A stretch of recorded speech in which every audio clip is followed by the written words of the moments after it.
individuals and the people of La have not been told anything. We are here again, the hotels in La, Dadekotopon, government and Snit have come together to sell off these hotels. And today we are saying no to the government and his cronies. And we are saying no to Snit because as workers of Ghana, we all contribute to Snit.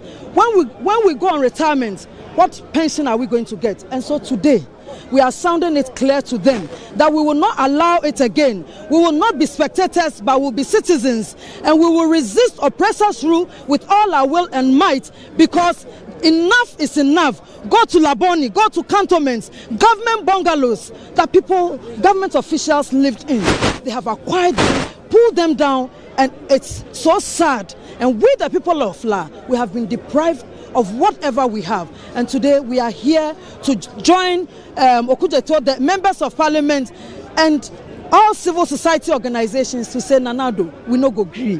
We are tired. And so stop the looting of our lands and state properties. Thank you. Thank you. Your name? Of Agric, not a minister responsible for tourism or minister responsible for trade. Look, we are not talking about food production. We are talking about the hospitality industry. So when a minister for Agric suddenly is gifted about 6 hotels that are owned by the public at a giveaway price, then there should be cause for worry. Initially, they said that the hotels were not making profit. We proved to them that Labadi Beach, Lapan Royal, and others were making profits.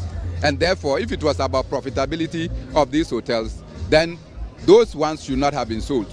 So apparently, they are taking those assets that are profitable in order to cover the deficit that Bryan Hotel, Rock City Hotel is encountering. And we don't think that the state must be sacrificed in that manner. No one has been opposed to Alisa Hotel and its ownership. No one has been opposed to Coconut Grove Hotel and its ownership. But we are opposed to individuals of state buying state hotels that all of us, it belongs to all of us. If you want to go and build your own hotel as you did in Rock City, nobody is opposed to it. So from now onwards, citizens of Ghana are saying that we will no longer countenance the sale of state assets on the flimsy accuse that there is management inefficiency. If there is management inefficiency, it doesn't call for disposal of the assets. It calls for the introduction of efficient management. What Brian Achampon is doing is not a case of efficiency. Indeed, Rock City Hotel, as you can see from the records, is making losses. So how can a hotel that is making losses claim to be the hotel that will become the panacea to other hotels that are making losses? It doesn't sit well with us. Thank you.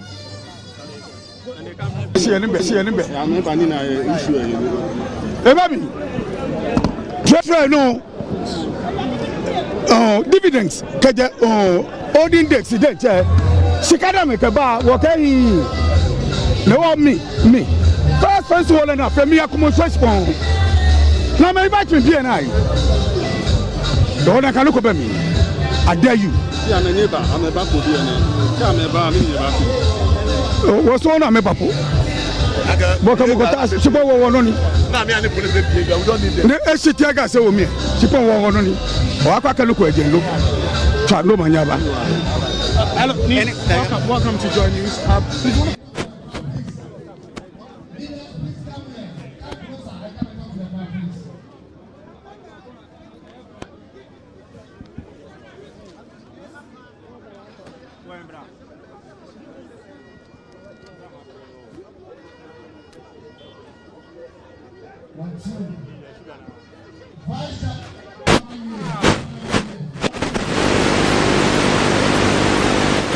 You say Rock City Airboka, you are making losses, and now there was a demonstration that you are making losses, and that Labadi should rather rescue you and not rescue Labadi.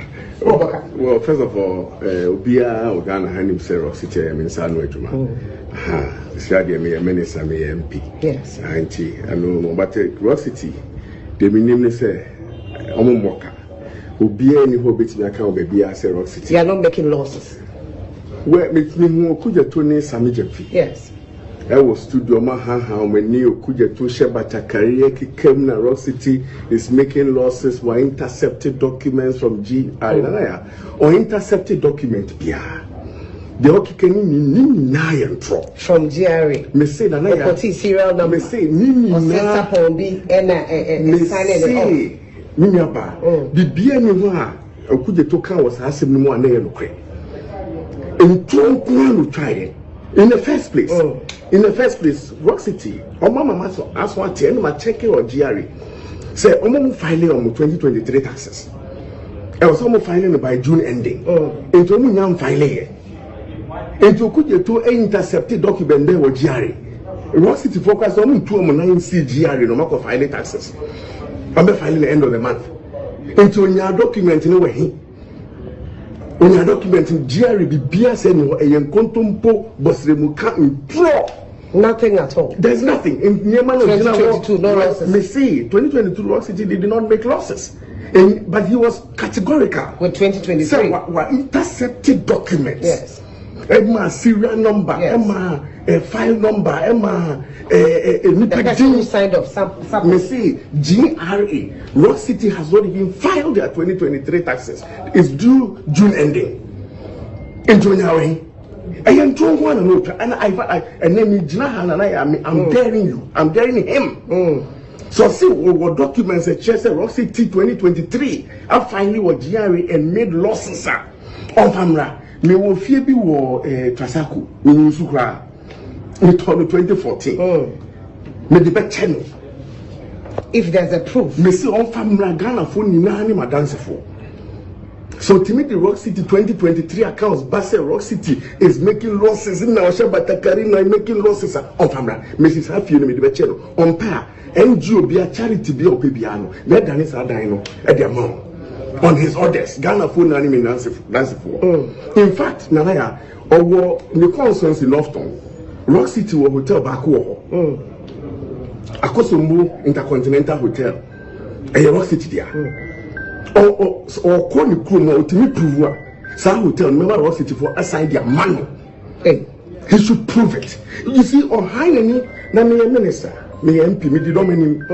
nkasa bebre enyema na okani nyina yentro na me competition charge and na me the way for my imagine say be say nkwala di agro wa anwemu a me fa me ho nkwa den enko ka ho nti na maka ma no atum enye say me ni baby ka the Rock City Hotel and there so ka hotels a one crime Kempinski 269 rooms Moving Peak 260 rooms Labadi 160 rooms move Holiday Inn 160 rooms saying Fiesta Royal okay kasa hotels akese one crime ni na abomwa and then do the Rock City in terms of number of rooms Rock City has about 1,000 rooms now. Can hotels say what everybody now can the number of rooms or more? They are not even close to Rock City. So you are not paying taxes. But I'm saying that Rock City, I'll come to that. Rock City is building over 3,000 rooms today there. What are you talking about? We are not paying taxes. This is a company that is paying VAT and paying taxes almost about 100,000 equivalent to $100,000 almost every month. What are you talking about? They don't pay taxes. Check from GRA, check from Snit. Put all the Rock City hotels in Ghana, Akosombo, in Kumasi, in Accra, in Takoradi, and check whether they are not paying taxes. You see, the lies, I don't have any problem in doing his politics. Oh yeah, the politics and family. I'm not going to go near the kinds of lies that he tells. But to be categorical on TV as an ordinary man, and put it in a way, sometimes it's quite annoying. And somebody is making about 158 million and gains. I'm not going to, and that you're not making anything. But I'm saying that Rock City is expanding to be the biggest hotel in Africa. In all the 16 regions, 54 markets in Ghana, and hopefully take the brand international.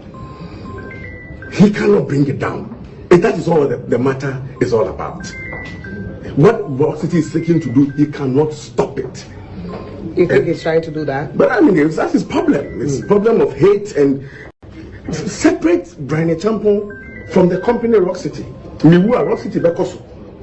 So you say, who bet me the Rock City a court and then Brian Champon so separate. But even if for political convenience you want to bring it together, speak the truth. Speak the truth. I'm daring him and name no kind say Rock City Boka. Mechene die wa Trasako. Mechene Akosombo Intercontinental Hotel and Air Rock City. Me the back on fa. On me can prove it to Ghanaians. His lies and lies. You could tell you truth. Oh, have any can same chantro. You could be in Bossy Mukankwa. Na say Amakano. Me penny. My penny get to make a siashem. Me say na say many. Eko. Me sansu di dome ni mu ebitifi. Enya won say me many brehu. But enya ni ma na okeka no. What dey asema ko shraj. Ntimi nkabi. Shraj on report beba. You said no, okay, can I see na shraj on report. You name the amount beba be. But when the beba you na organa, you be who say can no kre and as one can no kre. E bin say ye utwi pa fa nwem e be say maintenance. Na ye na organa. Onyankopon ene na ehwe no. Mirror City no, I am 100% proudly. Me started 208. I'm starting in kakran. Baby, I'm sure I'm saying I'm going to do no. I'm going to do on to me say no. And an intro. Thank you.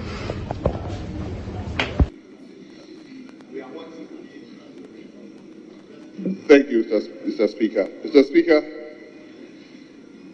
I've been scheduled to answer this question, urgent question, 3 times on this floor, and 3 times the questioner had not been available, or Parliament had not been able to allow me to answer the question. So the question, Mr. Speaker, has to be seen in the context that it is over 2 months ago, a question as an urgent question. Mr. Speaker, I'll proceed to answer as the utility did advise. We are pleased to provide the following response to the urgent question. No, ECG is not undertaking load shedding as at the time the question was asked. Mr. Speaker, consumers were experiencing outages due to a number of factors. That included localized outages due to overload on lines and transformers. Mr. Speaker, there are certain areas in this country that all of a sudden the number of people resident or the businesses that have accumulated, especially I can give an example of parts of East Legon, which was a purely residential area, now has become one of the major business districts, increasing power consumption, thereby hampering the existing lines there. So the transformers and the lines have to be updated. Outages to upgrade the capacity of overloaded lines and transformers. SEMPA, Mr. Speaker, at the time the questioner put the question, SEMPA had an emergency valve leak, which meant a complete shutdown, losing immediately 340 megawatts. That also contributed. And then, last but not the least, plant maintenance on Amandi power plant was also ongoing at the same time. The emergency outages, sometimes also requested by a grid company, had contributed. So, there was a myriad of factors that unfortunately had happened that were causing power outages in different parts at different times. So, the reason why ECG went further to say that they were not load shedding, because most of those instances were not planned, and so they couldn't have come up or come out with a program to say that they were load shedding. Thank you, Mr. Speaker. That there's no load shedding. So let me, if he's aware that the company in question, the ECG, put out an official letter indicating that there will be some load shedding for a couple of weeks. They put out an official letter, if he's aware. I'm in your hands.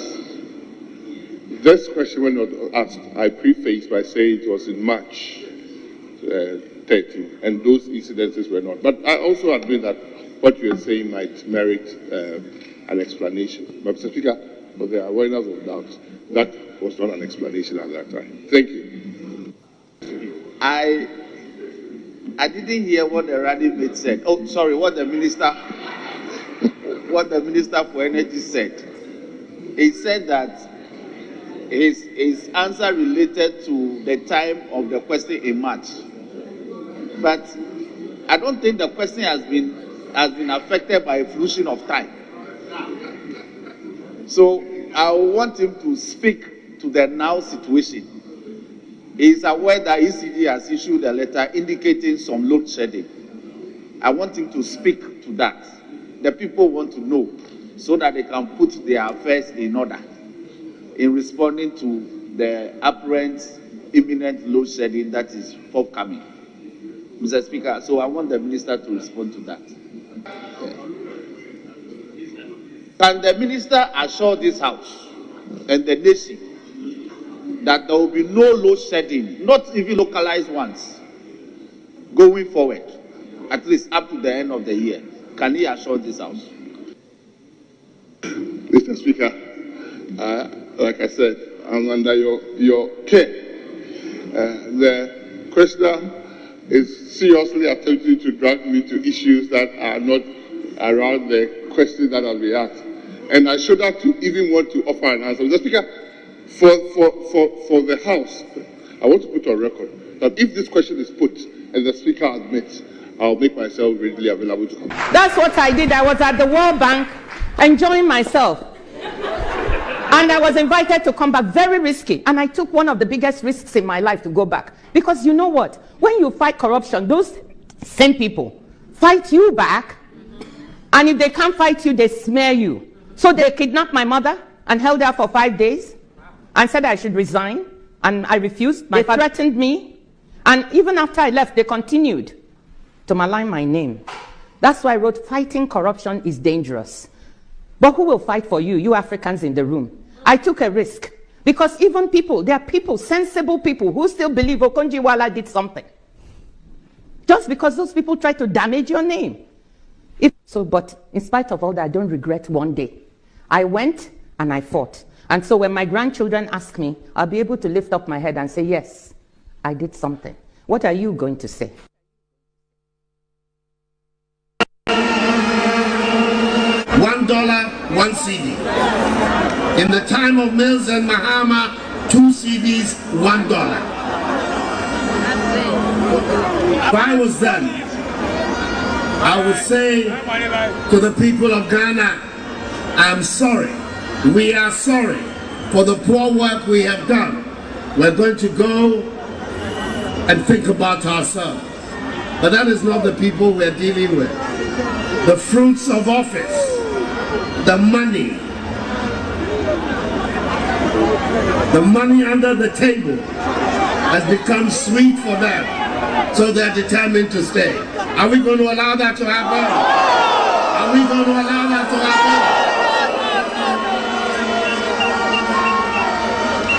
In Kufuor's time, one of the people who advised and helped him develop a strong CD was my running mate, Muhammadu Bawumia. Then he was deputy governor of the Bank of Ghana. It's one of the reasons I brought him to come and join me, that we will work on the CD and create again a strong CD that will be able to allow us to develop our economy and allow our traders and our banks to be able to develop.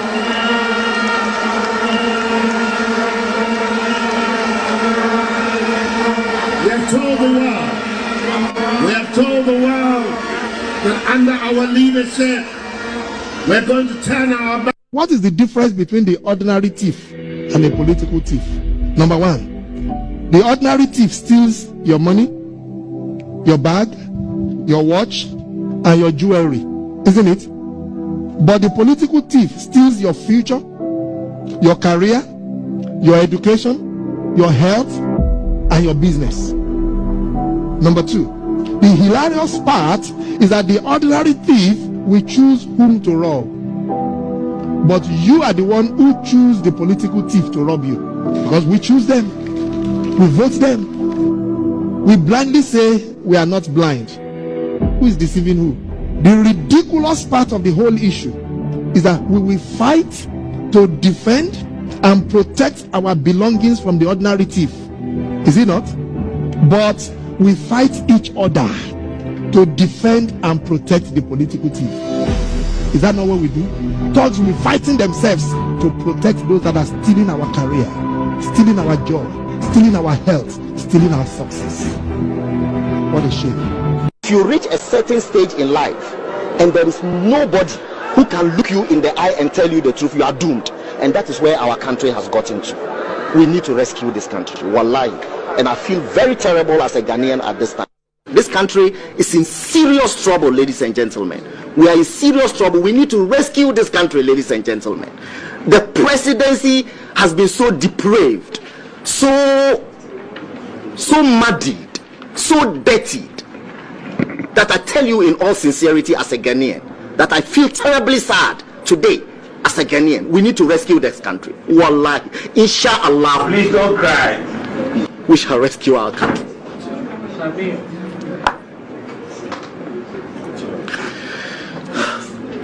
Government is broke, but people are spending billions to go inside the government that is broke. Have you ever seen a minister who resigned because government is broke before?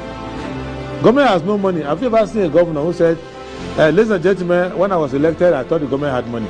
Now I discover government has no money, I resign. Have you ever seen it? Government has no money, but they are bringing money out at election time. Where is that money coming from? So they are lying. What is happening is that there are two types of wicked people in government. Type 1, they eat current money. Any money they find in government, they will eat it. They are wicked about that one. There is type 2. Type 2, they eat current money and future money. They will say, my term will end next year. When I leave, how will I eat money? Let me borrow money now and borrow money of the future and eat it now.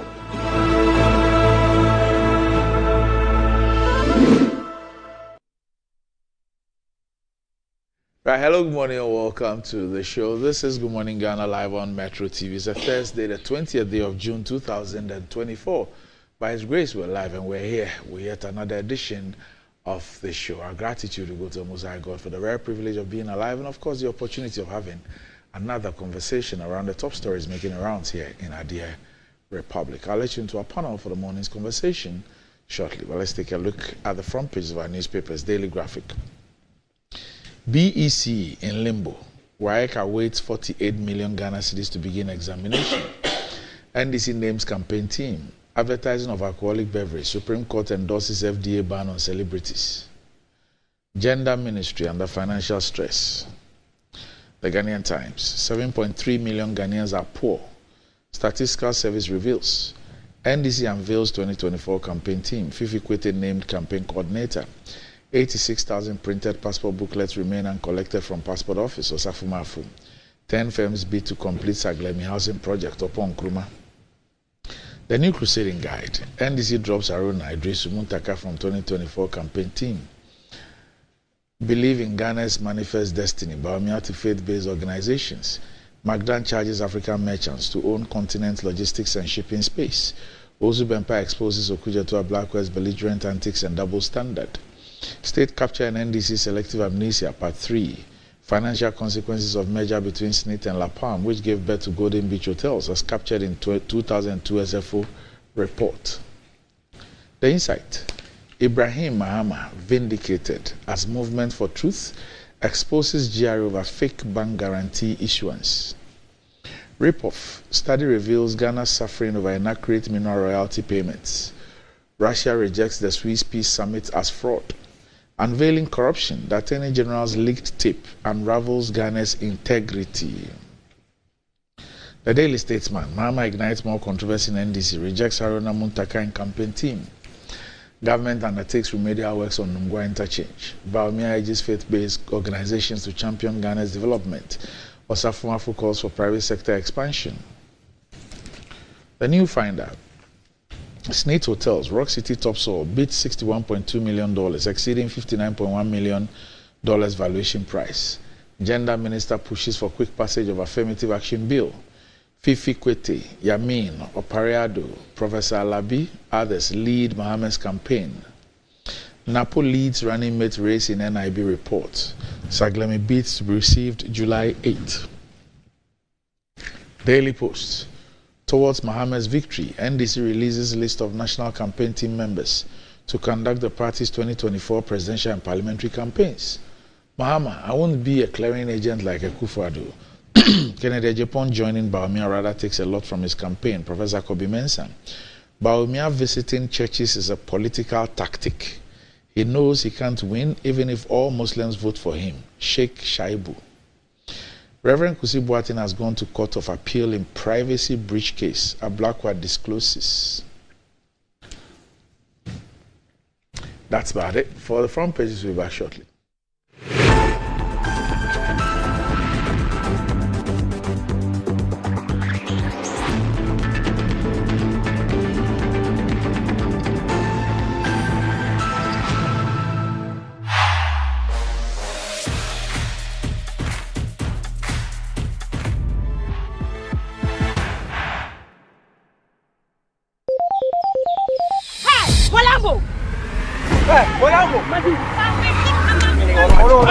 I asked him to buy me original politics. Hey, please don't make mistake. Talk to Papa. Open your back, come on.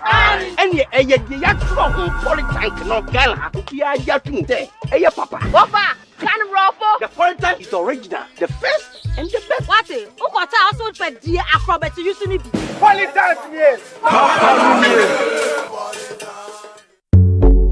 In today's modern world, stairs are a challenge, especially for our elderly and those with health concerns. Navigating them can be difficult and even dangerous, but there's a safer way to move vertically. Lifts and Elevators Limited Company, your answer to a more accessible and secure vertical transportation. Our elevators and escalators, including top-of-the-line pneumatic vacuum elevators, Fuji elevators and escalators, offer a safer and more convenient alternative, eliminating the risks of stairs and enhancing accessibility for homes, businesses, and hospitals. Choose safety and convenience with Lifts and Elevators Limited Company. Elevate your spaces today. For more information, visit our website at www.elevatorsgh.org or call now on 0200-535-515. Lifts and Elevators Limited Company, the elevator people.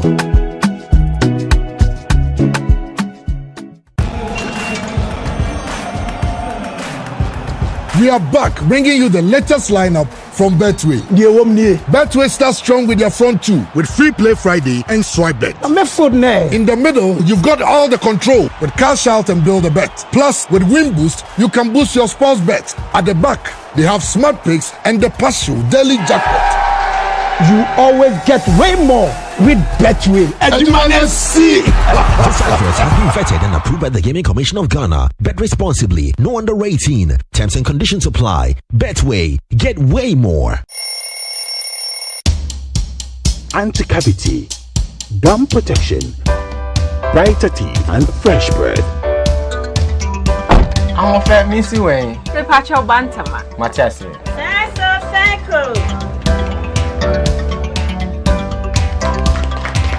The smile, the fresh breath. Me, Gidi said we used to Cal 360 toothpaste. Some kind. Cal 360 toothpaste. That's Kia. Cal 360 toothpaste. It's a gum protector. Onim Jom Kasan. Cal 360 did the way. It's cool mint. Gives me fresh breath and your confidence booster. You will see so feeling to when you know Cal 360 toothpaste. Happy. Cal 360 toothpaste, anti-cavity, gum protection, brighter teeth, and fresh breath. Cal, happy smile. This advert is FDA approved.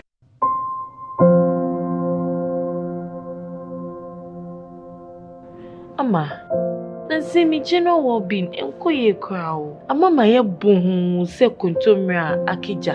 Nansi me hu se mi nyo basima kura. Ama me kunu me into kwankwa. Oh, you right. And you move. Give us GC mixture and any capsules. Ah, you num boom. And want some na more kana. E bwa e ma ene meme nyina. Ne ma wo ba ye obesima. Na be ma so aye be mesima. Ya, We be bua wuku. Ama ne gyan ne nsa a wode hye ne botum. Na wanyinya n'anim te sese ne oyi chopon.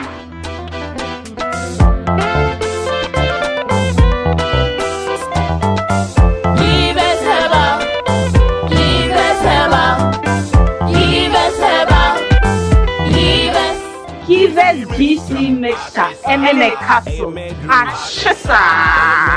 A pin for a batter, one more menu for one and Quadawi if you do me 3149 or visit our website on www.rehobothsocialhousing.com. Rehoboth, your housing dream becomes a reality.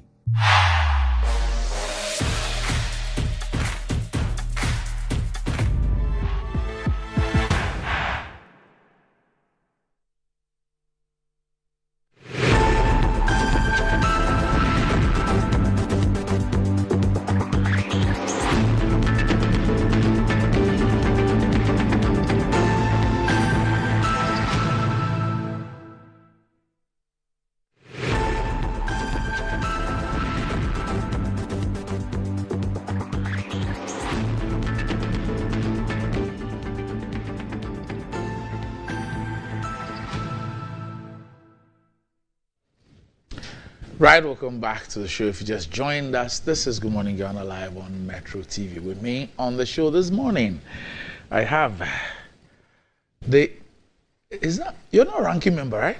Yeah, yes. The main boss. The ranking member on the Finance Committee in Parliament. That's a huge post, eh? Okay. He's also the member of Parliament for the Bogatanga Central constituency, and is a very, very good friend of the Central Bank.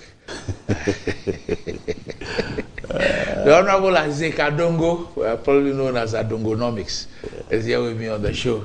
Adongo, good morning. Good morning. Right. Good morning to your viewers. Right. Yeah. Also with me on the show this morning, a very, very good friend of mine.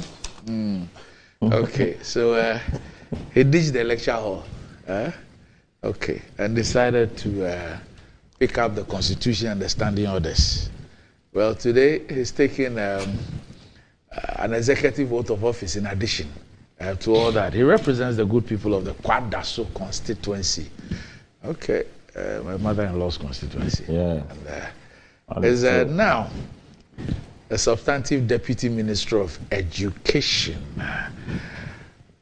Associate Professor, Dr. Kingsley Nyako is here with me on the show. Doc, good morning. Good morning, Randy. It's been a long time. Yes, congratulations. Thank you, my brother. Transitioning from squatter deputy minister to substantive. Randy, also, it's been a long time. I miss you. Very good morning to my constituents from Kwada. So on Sunday, I visited Pastor Victor Kusiboatin. I want to say a very good morning. Is the church your constituency? Yeah, in my church. Oh, okay. Very good morning to him and the wife, Anita. My very good brother and friend, Rankin, Azika Dongo. I mean, he asked all the questions. If you appear before the Finance Committee and he's there, Randy, all the critical questions. You must prepare. I tell you, quoting the procurement law, this, PFMA. I'm telling you. And that this particular project is a multi-year project, and it should have gone to parliamentary approval. I don't go. But he's a good guy. I don't go hard. No. Too much. That's what I'm down for. So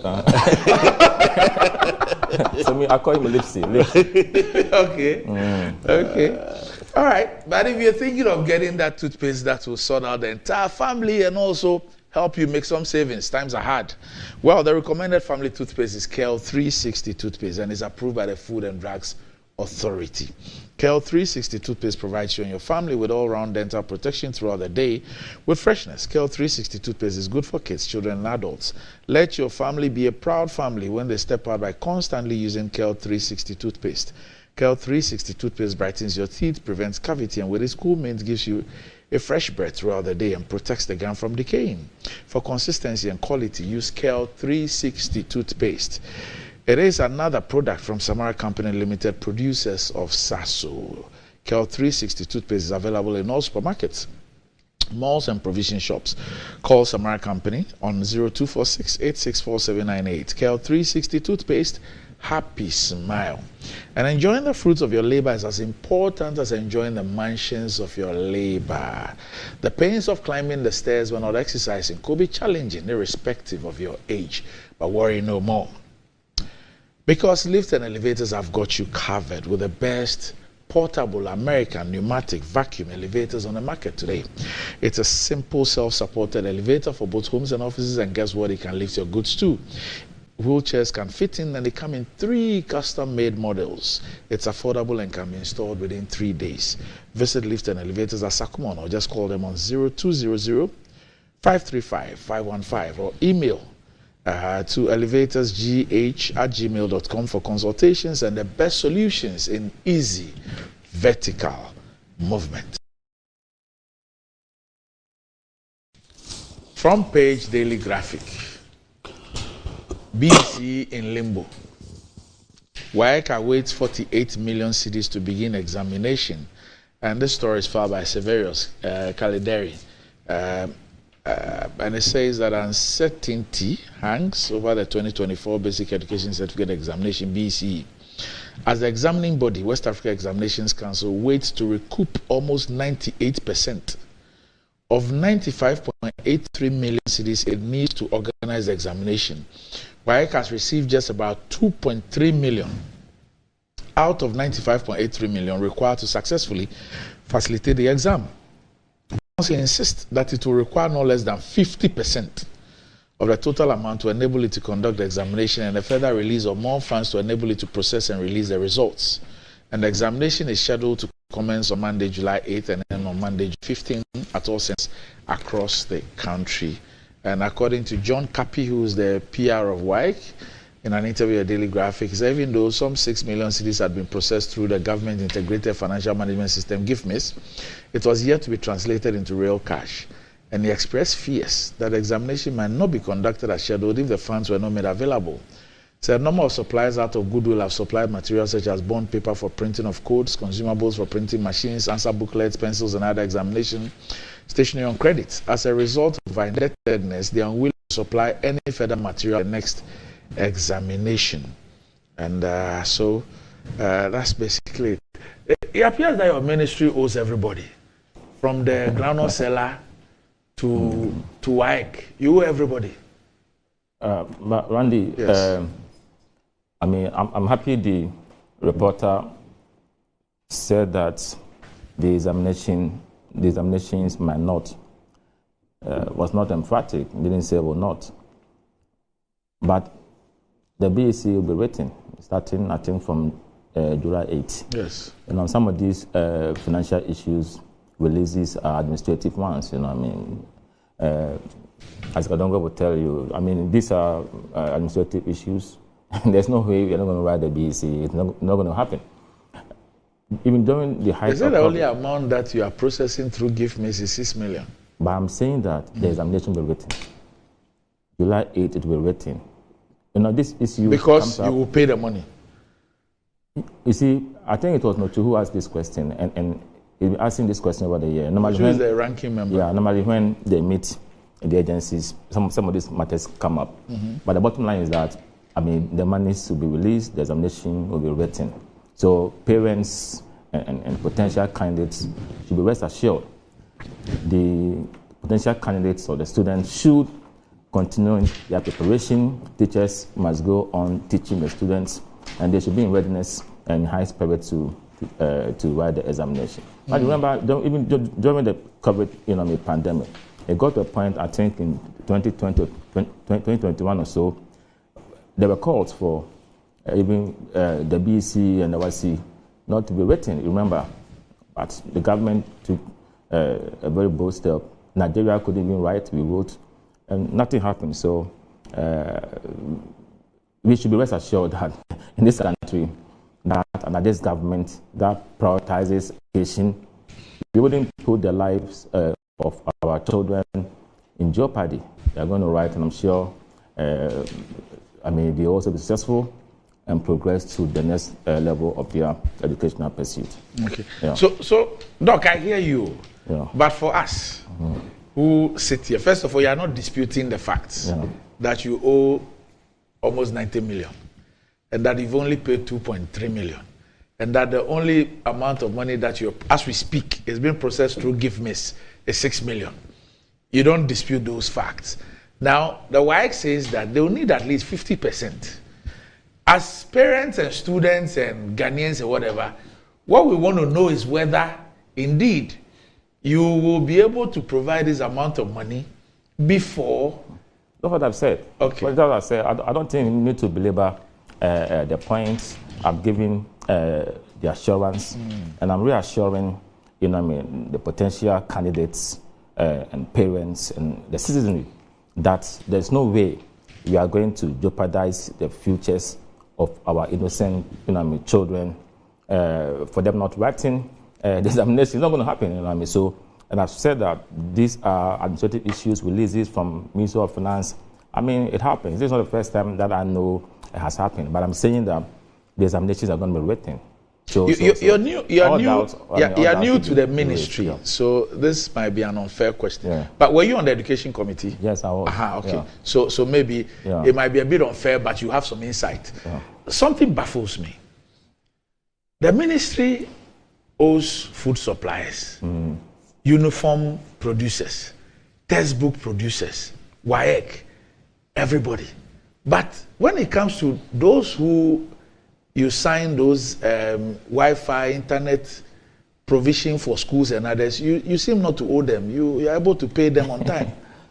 Even when they don't give us the service. And I know why you're asking this question. So I remember when I was in the committee, the issue about the Wi-Fi came up. And answer was provided either by the minister at that time or the person in charge of Free Senior High as the coordinator. And Randy, the committee was informed that the payments are not made en bloc. It's not that when invoices are brought and everything is paid, they scrutinize the invoice. So where a service had not been provided within a particular school or across the schools, that payment is not honored. So when I even saw the report from, was it the Fourth Estate? Yes. I thought that, I think the minister hinted me that they came to speak with them. Explanation was provided. It would be strange for those amounts be paid when services have not been rendered. I'm told that they scrutinize where the Wi-Fi service have not been provided, the monies are not paid. That is what we were told on the committee. But Doc, that was then. The Fourth Estate report was issued about 4 weeks ago. Yeah. 4 weeks ago. Yeah. Now, when is the ministry going to respond to it? We've been given specifics. For example, Accra Academy. The Fourth Estate has disclosed that is the old students who have been paying for the Wi-Fi. Yet, it is part of the schools that ought to be covered. They have raised issues about public procurement breaches and issues of companies not being licensed and all that. It's been 4 weeks. So there are issues of procurement breaches. There are issues of huge sums of money being paid for services not delivered. When are you going to respond to this? Randy, at times, in this country, when things happen, it's easier to make allegations. No, they gave you the opportunity to respond. The Fourth Estate did. I'm not doubting that. I'm saying that it is easier to make allegations. But at times, if you are careful and we take the pain to go to a certain process, what we put out might not be seen as an exaggeration. When I initially read the Fourth Estate report, I was kind of confused. I was asking myself, have they spoken with the minister? Randy, just recently, about 4 days ago, I also read that, according to them, is it May or March this year, they discovered that in some of the schools, services were not provided. I know that the ministry will officially respond to this, but I'm telling you what I know. I've had discussion with the minister on this report. Nothing untoward, as I've been told, has been occasioned because the figures put out there are a bit embellished because scrutiny is made on the numbers before payment is made. I mean, the question regarding we are owing A, B, C, D, I mean, at times one is also about the bureaucracy that we find ourselves in within our financial economic setup. I mean, you put in a request, it must go to a certain process. At times it delays. I'm also saying that in all cases, monies are available, but at times the procurement processes to the administrative channel take some time. That is why some of these things are. But eventually, payments are made. They are earned. You know what I mean? So I mean, I appreciate the challenges that we are going through recently, but the education sector is in safe hands. The minister is doing his best. The president is also making sure that we deliver quality education to our kids. So I will lead with the fourth state. I mean, go back to the minister. The minister will take his time to explain. No, they gave you the opportunity. It's in their report. The opportunity was about what? They gave you to respond to all those things. Because you gave the response. You told them that, look, the same thing you said, verification is done. There's a group that verifies and everything. They went down there, spoke with the headmaster, spoke with the students. And we've played some of the videos. And some of the places where you certified and all that, those people had not even had the internet service for 6 months, for 4 months, for 5 months. Yet so you were making payments. And here I'm not even talking about the procurement breaches or the procurement infractions or problems. I'm talking about payment for service not delivered. Yeah, what I know from the ministry is that when a service is not delivered, the Wi-Fi service is not delivered, payment is not earned. That's what I know. But that explanation the ministry has put out there. I've not seen any. I've not seen a response from the ministry to the fourth estate. I'm from the ministry. Oh, but your responses, I've been told. Oh, yeah. We want an emphatic dealing with all the specific allegations. That one is different, but I'm here to tell you that from what I know from the ministry and discussions that I've had with the minister on this matter, and being on the education committee, when the matter came up, we were giving the same explanation. You know what I mean? So, nothing untoward has been done, because it will be strange for you to make payment when a service has not been delivered. We understand that we have. As for strange, we see strange things every day. So it won't be surprising that a strange disclosure has been made. Some of the strange things are at times are manufactured. You know what I mean? But you know what I mean. We must always deal with empirical basis before you go out there. Make sure that you got in your facts right and all that. You don't go and make an emphatic statement that monies have been paid to a service provider when the service had not been delivered. If you made that overriding, generalized, emphatic statement, it's a bit worrying.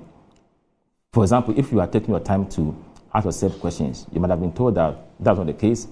No, they did. In the report, they tell us about they cross-checking with you. You see, they spoke with your ministry. They spoke with the schools. They spoke with the heads of the schools. They spoke with the students themselves. So the report is quite complete. So if the ministry believes that, for example, they gave the example of Accra Academy, if it is wrong, you state it with the counterfacts. If all the schools they've listed, because they listed schools that it is not all the schools, of the number of schools involved. No, but when you have to be careful here, at the beginning, when I read the report from Fourth Estate, the impression they created was that monies had been paid for services that have not been rendered. That was the initial report. True. But that is not true. No, when you read the report, maybe you were talking about headline. No, about the report. Yeah, but when you report itself, they tell you that X number of schools out of Y have not had a service, and some of them 2 years, 6 months, 3 months at a hand. And they said that irrespective of all of this, you were still paying. Let's say the project covers, I'm just using this as an example, the project say covers 190 schools, district offices, colleges of education. And for that 190, it costs maybe 5 million cedis every month. you keep paying that money, although maybe 47 of these 190 do not have the internet access or have not had the internet access for varied periods. That was what the report was about. Plus the fact that there were procurement infractions with respect to who the thing was given to, who the PPA later give approval for, whether at the time they were given approval they had the license to do that or not. Those were the specific issues. Randy, yes. let me conclude on this matter.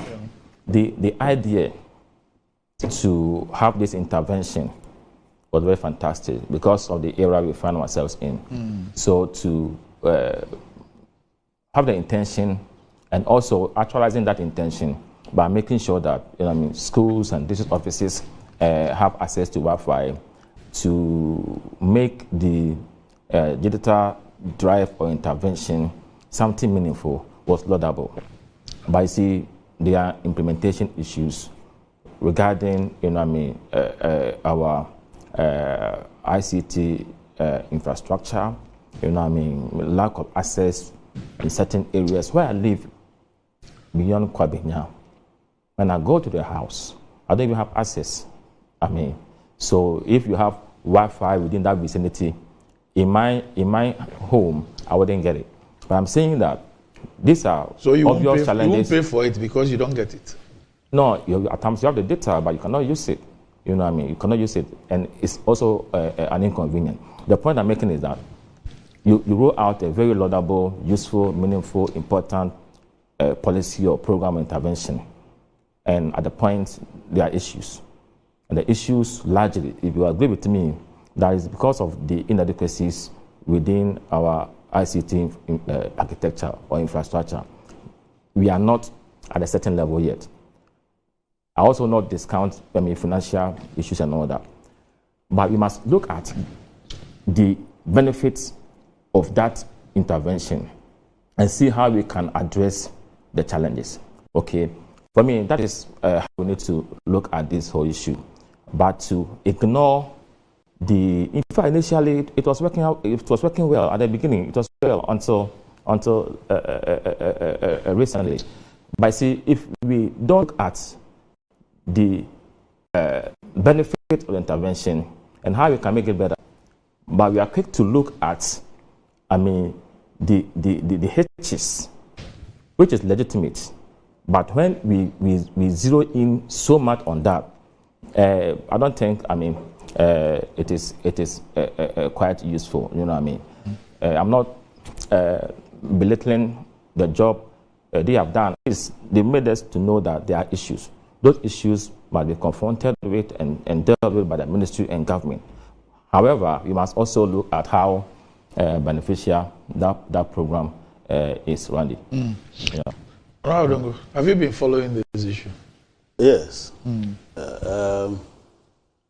Randy, first, let me say good morning to our viewers again, particularly my constituents. I've been in the constituency for quite some time during the recess, and they have been very supportive to me in most of the interventions that I'm putting together for them.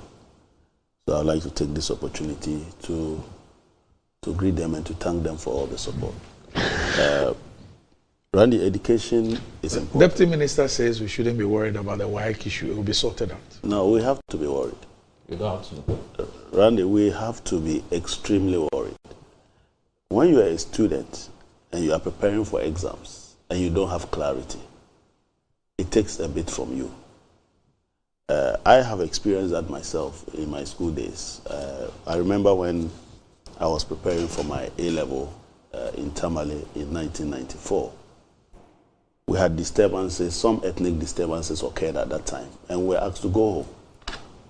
We were home for about 3 months, and we returned to school a month before the exams. It's obvious that most of our colleagues could not prepare very well, and some students, I believe, would have had better results if there was that stability for them to study and to prepare for the exams. And these are kids who are facing their first external exams in their lives. They don't have the experience. And there is a sense in which they suffer some anxiety by virtue of the fact that they are going to have these major exams that they have never encountered in their lives. And we cannot add onto that anxiety the lack of planning of government itself. Government is aware of the calendar of WAEC. It has been aware of it for years. And at the beginning of the year, we knew that we will get to this time of the calendar, and that certain resources had to be made available to the West Africa Examinations Council. We shouldn't be discussing payment at this time. Even though you assure us, WAEC is saying that it needs resources to be able to be prepared and conduct the exams as effectively as possible. Unless your assurance is to say that you are paying a certain amount of money within a certain period, and that money is adequate enough to get WAEC prepared, then I will be comfortable. But simply saying that there is no way the exams will not be written, you can actually have a half-baked exams, that the people are not even prepared for it. And the people who are conducting the exams themselves do not have adequate resources to make sure that the exams is at par. So that assurance, for me, cannot be taken as a very serious assurance. I expect them to make payment. That's the only assurance I can get. The man is sitting next to you. The man himself doesn't pay the money. The one who is paying the money, as we speak, is currently busy discussing debt restructuring with Eurobond debt holders and commercial. But it's not there are three other persons there. But he makes the call. He has to approve them. So, and he's busy doing other things, including the mess that he came to inherit from you people, even though he's part of it. So if that person gives me the assurance, I'm a lot more comfortable with that than you giving me the assurance that you are giving me. Even your minister cannot assure me because he doesn't make the payments. And I cannot understand how, up to this point, the releases that have come to the ministry, they have prioritized payments other than payments that will make our kids ready to write exams. Randy, you just mentioned this Wi-Fi thing that he's trying so hard to justify. It is not enough to set up a system to deliver a service. You need to set up the protocols to ensure that when you are paying, you pay for value. And that includes you making sure that there are standard operating procedures that must be followed before the minister is even called upon to look at the transaction. Said that by the time the minister looks at it, all the people in the chain who are supposed to ensure that when you are paying, the service has been delivered, have done their work. Because the minister is not in every school. So for that not to have happened is a very big system failure. And it suggests to some people that this was all just a ploy to just take from the government kitty, because nobody should make payments for services not rendered. And if you are saying that there are challenges, will that bring back our money? Our money is gone. Who says there won't be challenges in implementing the program? There will be challenges. That is why you anticipate the challenges and set in motion to put together the various systems that are required to ensure that those challenges do not lead to you making payments that you cannot substitute.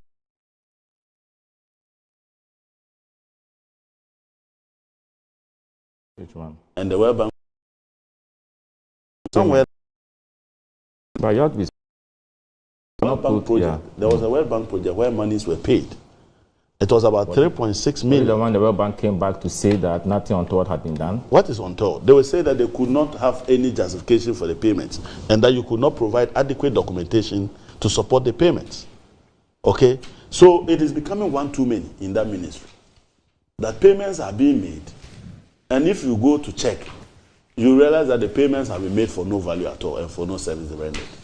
And we cannot continue to be doing that. And those that must be prioritized, we rather don't pay them. Could it be that those payments are not made to private contractors, but they are made to institutions where it is difficult to take a kickback? Could that be the problem? If that is the case, let us know. That when it comes to private contractors, you have the money. But when it comes to agencies that are so controlled that you cannot have anything to do with the payments after it's gone, then you are feet dragging. Even though that is an important exercise that you need to carry out. So, Randy, what I would say is that they need to find the money as quickly as possible. We are not looking at, if you look at the report that was recently issued by the Bank of Ghana for their own financial statement, you will notice that government is borrowing money behind our back. Look, in that report, suddenly the Bank of Ghana is saying that government bonds that are listed on the Ghana Stock Exchange suddenly increased from 160 billion to 308 billion. I'll let you. No, I'm just saying that. Explain that. What have they been using those monies for? Okay. Because we all know that government itself has declared that they are not able to go to the capital market to borrow. Mm-hmm. And that even in the domestic, they are borrowing on the short end, which is treasury bills. So how did they conjure an additional 148 billion in borrowing on the stock exchange? Okay, I'll let you explain that bit to us. But I'm saying that the monies should be put where our mouths are. Okay, so back to the, unless you want to say something. No, but Randy, yes. You see, I want Ghanaians, as I said earlier on, to believe the government and the assurances the ministry to me have put out there that our children are going to write the BECE. Parents should not be worried. The children should continue their preparation in anticipation of writing the examination. Nothing will change. July 8th, I'm sure, is the date that they are going to start the examination. And I'm pleading with my very good friend that such matters, I mean, we should try to assuage the fears and the frustrations of persons who are involved in this. At the end of the day, if you heighten their fears, if you heighten their frustrations, you gain nothing. Because if you're not careful, some of your pronouncements might even discourage them from even putting in their best. I'm sitting here with you. We are both members of parliament, and the government wouldn't have any interest watching on for our kids not to write the examination. Being in school for 9 years, which government is going to do that? Okay, so let us encourage them to. But shouldn't government also be acting in ways to prevent some of these disclosures? Randy, I'm saying that, you see, I've been on the education committee since I went to parliament. And this... We have basically 19 days to the exam. Yeah, but I'm saying that some of these issues have come up before, but the students or the candidates went to write examination. And ranking is aware of this. So I'm a bit surprised why it is being considered as if it's going to affect the timing of the examination. You know what I mean? So let us cut out the fears and let us build up the confidence and prepare the minds of the children and their parents to be ready for the upcoming examination. And I'm happy if my senior colleague, you know what I mean, come in on the same page. All right. Thank you. Okay. So, Honorable Adongo, was it 2 weeks ago you wrote a piece? That's why I was trying to push you from the bunting. You wrote a piece. And in fact, I think it was 2 weeks, not last week. About 2 weeks ago, yes. What motivated that? Well, my big brother, Dr. Baumia, had been on a campaign trail, and he had said that he championed 33 policies, and John Mahama has championed 0. And I felt scandalized. Why? Randy, very basic understanding of governance of our country and the development of our budget. The budget, our own budget, is called Economic Policy and Financial Statement. It is not said, it's not mentioned that for fun.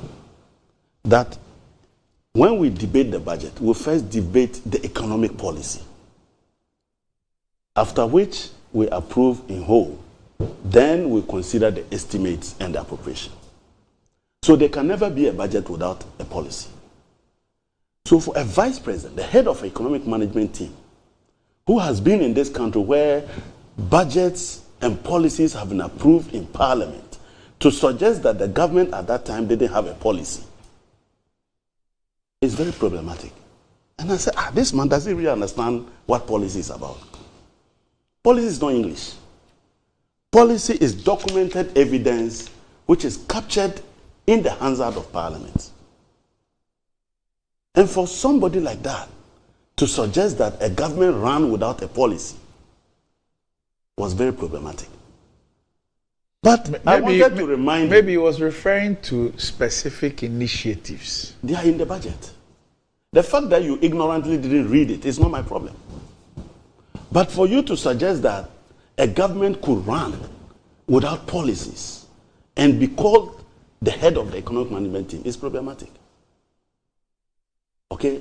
Was there any year we missed the presentation of a budget in Ghana?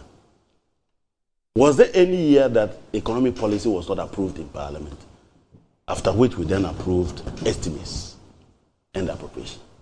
What was driving those estimates and the appropriation? But then I took time to remind him. You see, policies are not made for their sake. Policies are made in such a way that they must mean something to the economy. You develop policy to improve the economy and not to destroy it. So I wanted to remind him of the policies that he had championed, which led to the collapse of the Ghanaian economy. So what is the use of a policy that collapses your economy? What is the use of a policy that leads to you being unable to pay your debts? What is the use of policy that makes you rated out of the capital market?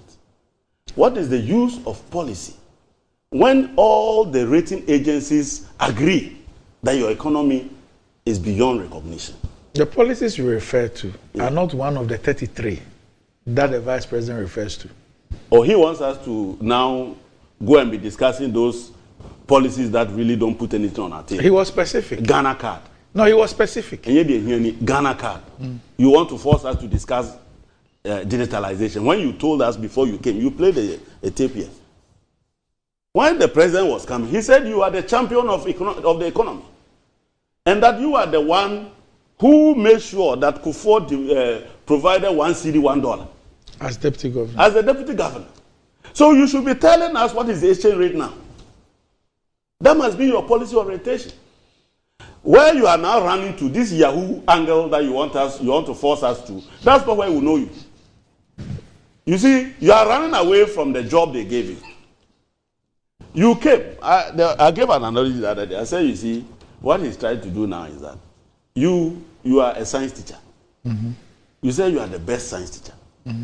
So they made you the headmaster of a science school to develop the next generation of scientists.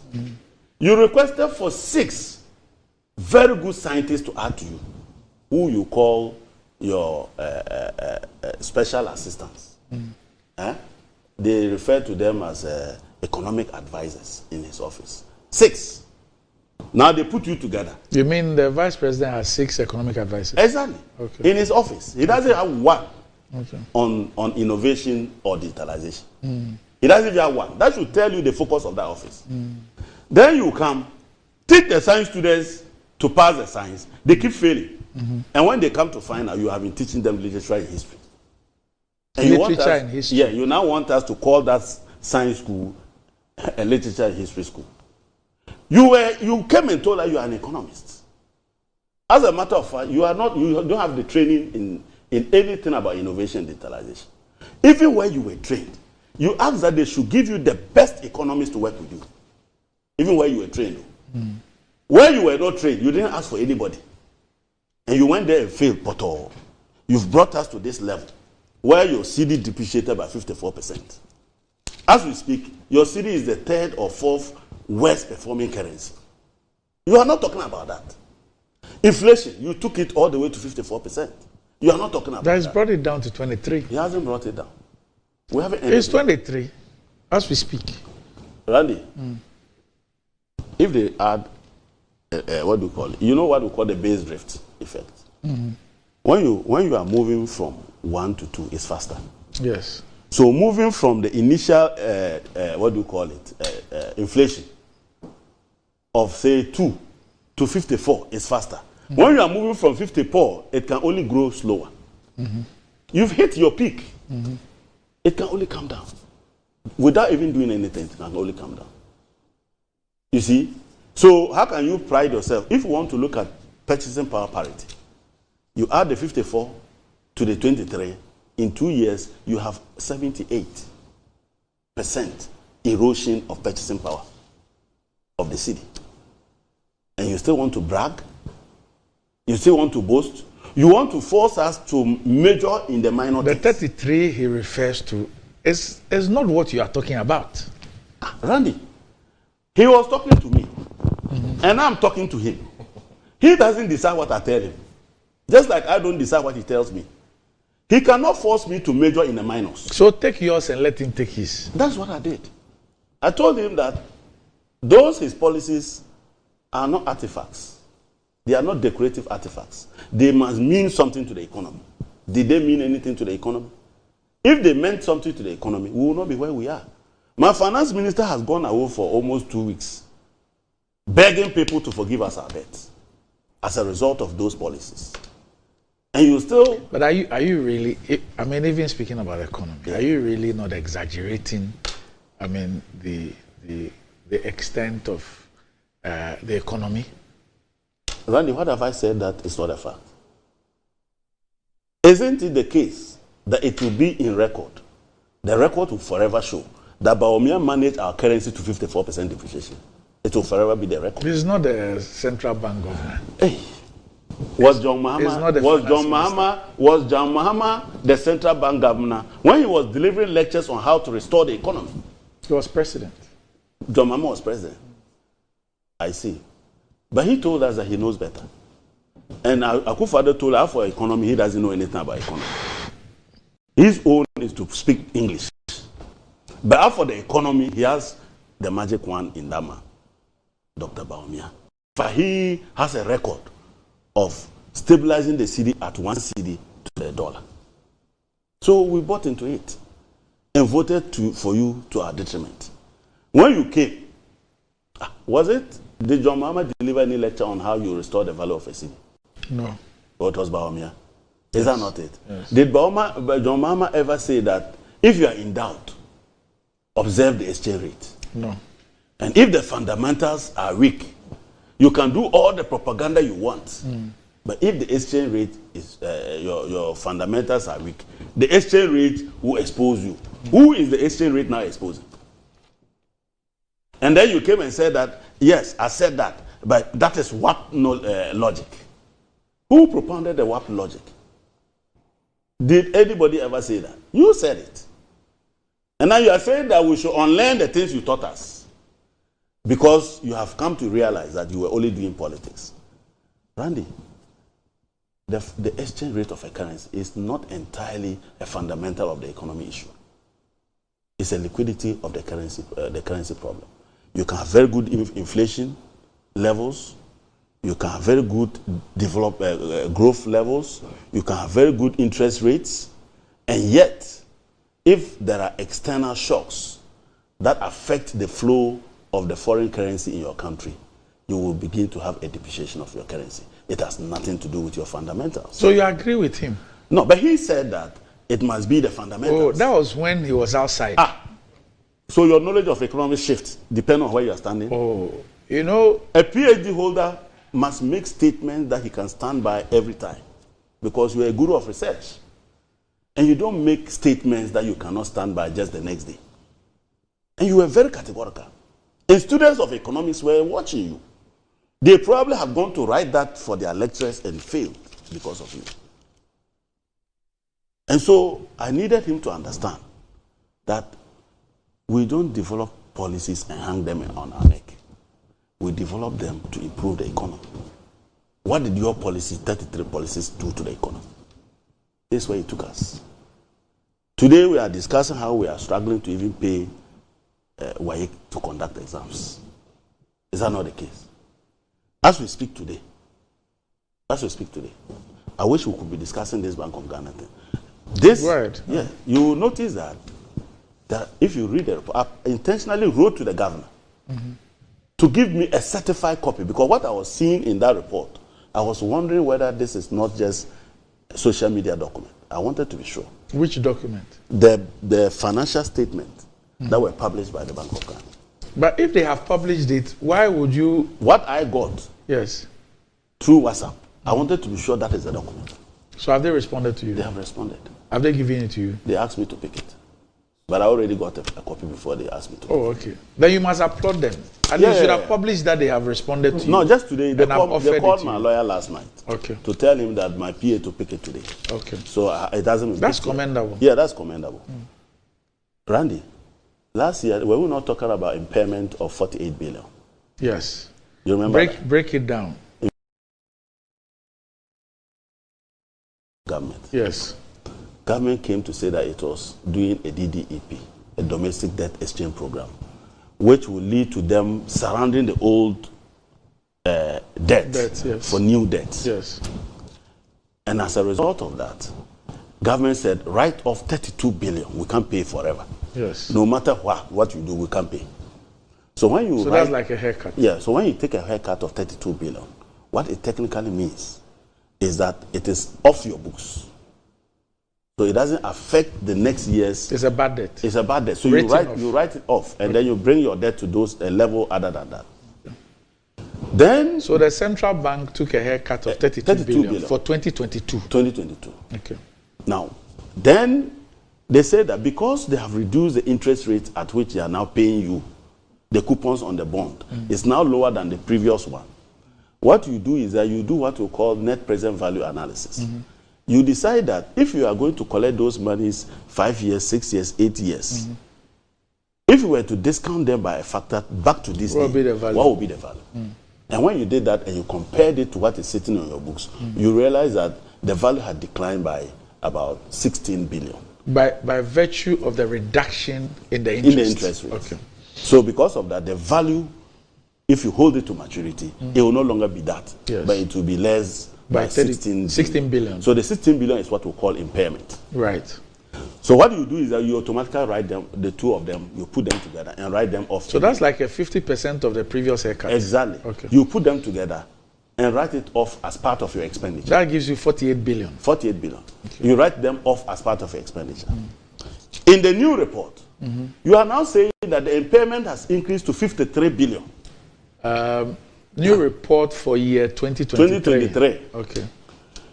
The impairment has increased to 53 billion. So what accounts for the 5 billion? Good. But it's not even 5 billion. Okay. If you understand the breakdown I did, the impairment is 16 billion to 53 billion. Because the 32 billion is written off. Okay. Good. So your impairment is now 37 billion more. As a result of what? That is the question. Now you give me a breakdown. And in the breakdown, you say that because of you had some exposure to cocoa board. And cocoa board also, the government also did DDEP on cocoa board bills. Because of that, you lost value of 606 billion. That one you have reported in your expenditure. Which is less than $1 billion. Which is less than $1 billion. You have reported that. Okay. The additional 37 billion, we don't see it. It's not in the report. It's not in the report. So how did the what did the auditors qualify the They didn't. That is why I'm saying that that report was cooked. Wow. And it is the reason they didn't qualify it. They didn't qualify it. They just said that there's an impairment of 53 billion, but you don't trace it to the operational expenditures. That's what the auditors said. Oh yes, I want to show you the operational expenditures. It's in their notes. And I wanted to be sure. Is it the same response? Yeah, that is the same report. I wanted to be sure that what I'm seeing is what it is. Impairment loss securities, that's government securities, is 606,222,000. Does that look like 53 billion? It's less than $1 billion. And then you see on that line, yes, they treat impairment for 2022 at 48 billion. But Randy, wouldn't it be? No, wait. Just indulge me. Don't you think to be appropriate because they've written to you At least to get it is the same report they have. No, I'm saying that, I mean, the reason why these impairments occurred. No, I haven't asked them about impairment. I just said, give me a certified copy.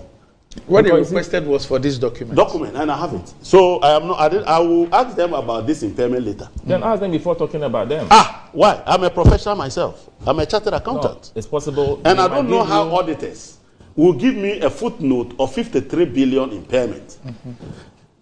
And the previous impairment include a write-off of 32 billion. And they do a reconciliation to arrive at 606 million as the impairment for this year. No, but you just said that there is some 48 billion. No, the 48 billion is 20. You see, there's always what do you call it? Comparative analysis. Okay. You compare to last year. So last year, you reported in the comparative 48 billion. Okay. It has moved to 53 billion. But here we see that the comparatives are not matching.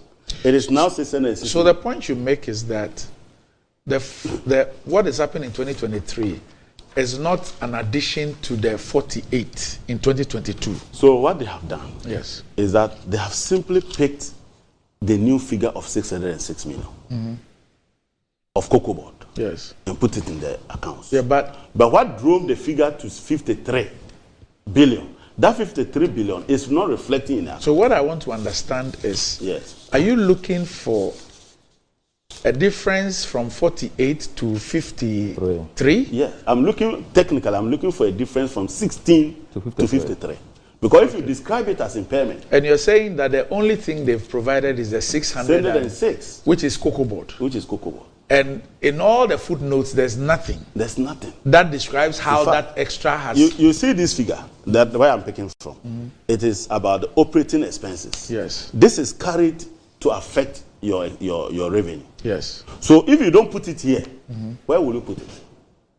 You put it in the expenses, the operational costs, so that when you net it against your revenue, the effect will already show in your profit or loss. So the reason they got 10 billion is because the impairment has been cooked by 37 billion. But how does the reporting standard say we should report this? What? Which one? What you're talking about, the impairment. Yes. The reporting standards clearly states how these things ought to be Yes, that's reported. what I'm saying. So the impairment is treated as expenditure. Yes. And you say you can't find it? I can't find it. I find 606 million. Okay. But you have told me in your footnote that your impairment is 53 billion. In fact, you give me a schedule of your exposure to government of Ghana. And in that exposure, you come down to net of 53 billion and get a balance of about 60 billion. So when the net of 53 billion is specific to the year 2023? Exactly. Has nothing to do with preceding years? No. Because it is for that year? It's for that year. Okay. But it would include previous, the impairment of 16 billion. Yes. Okay? Yes. Because it is a moving target. Yes. Good. Yes. So I want to... just for the purposes of our viewers, the 16 billion will be the loss on the reduction in interest payments when you do the net. It will be the revaluation of the investment in government securities. Which is as a result of the reduction in exactly. Okay. You won't get the same revenue flows. So that gives you 16 billion. So you know that by virtue of the DDEP. Yes. Previously, you got a haircut of 32. That's gone for 2022. That's gone. In dealing with the new payment terms, the old debt for new debts, when you recalculate, I mean, previously you had a certain interest rate. Exactly. So that interest rate gives certain value.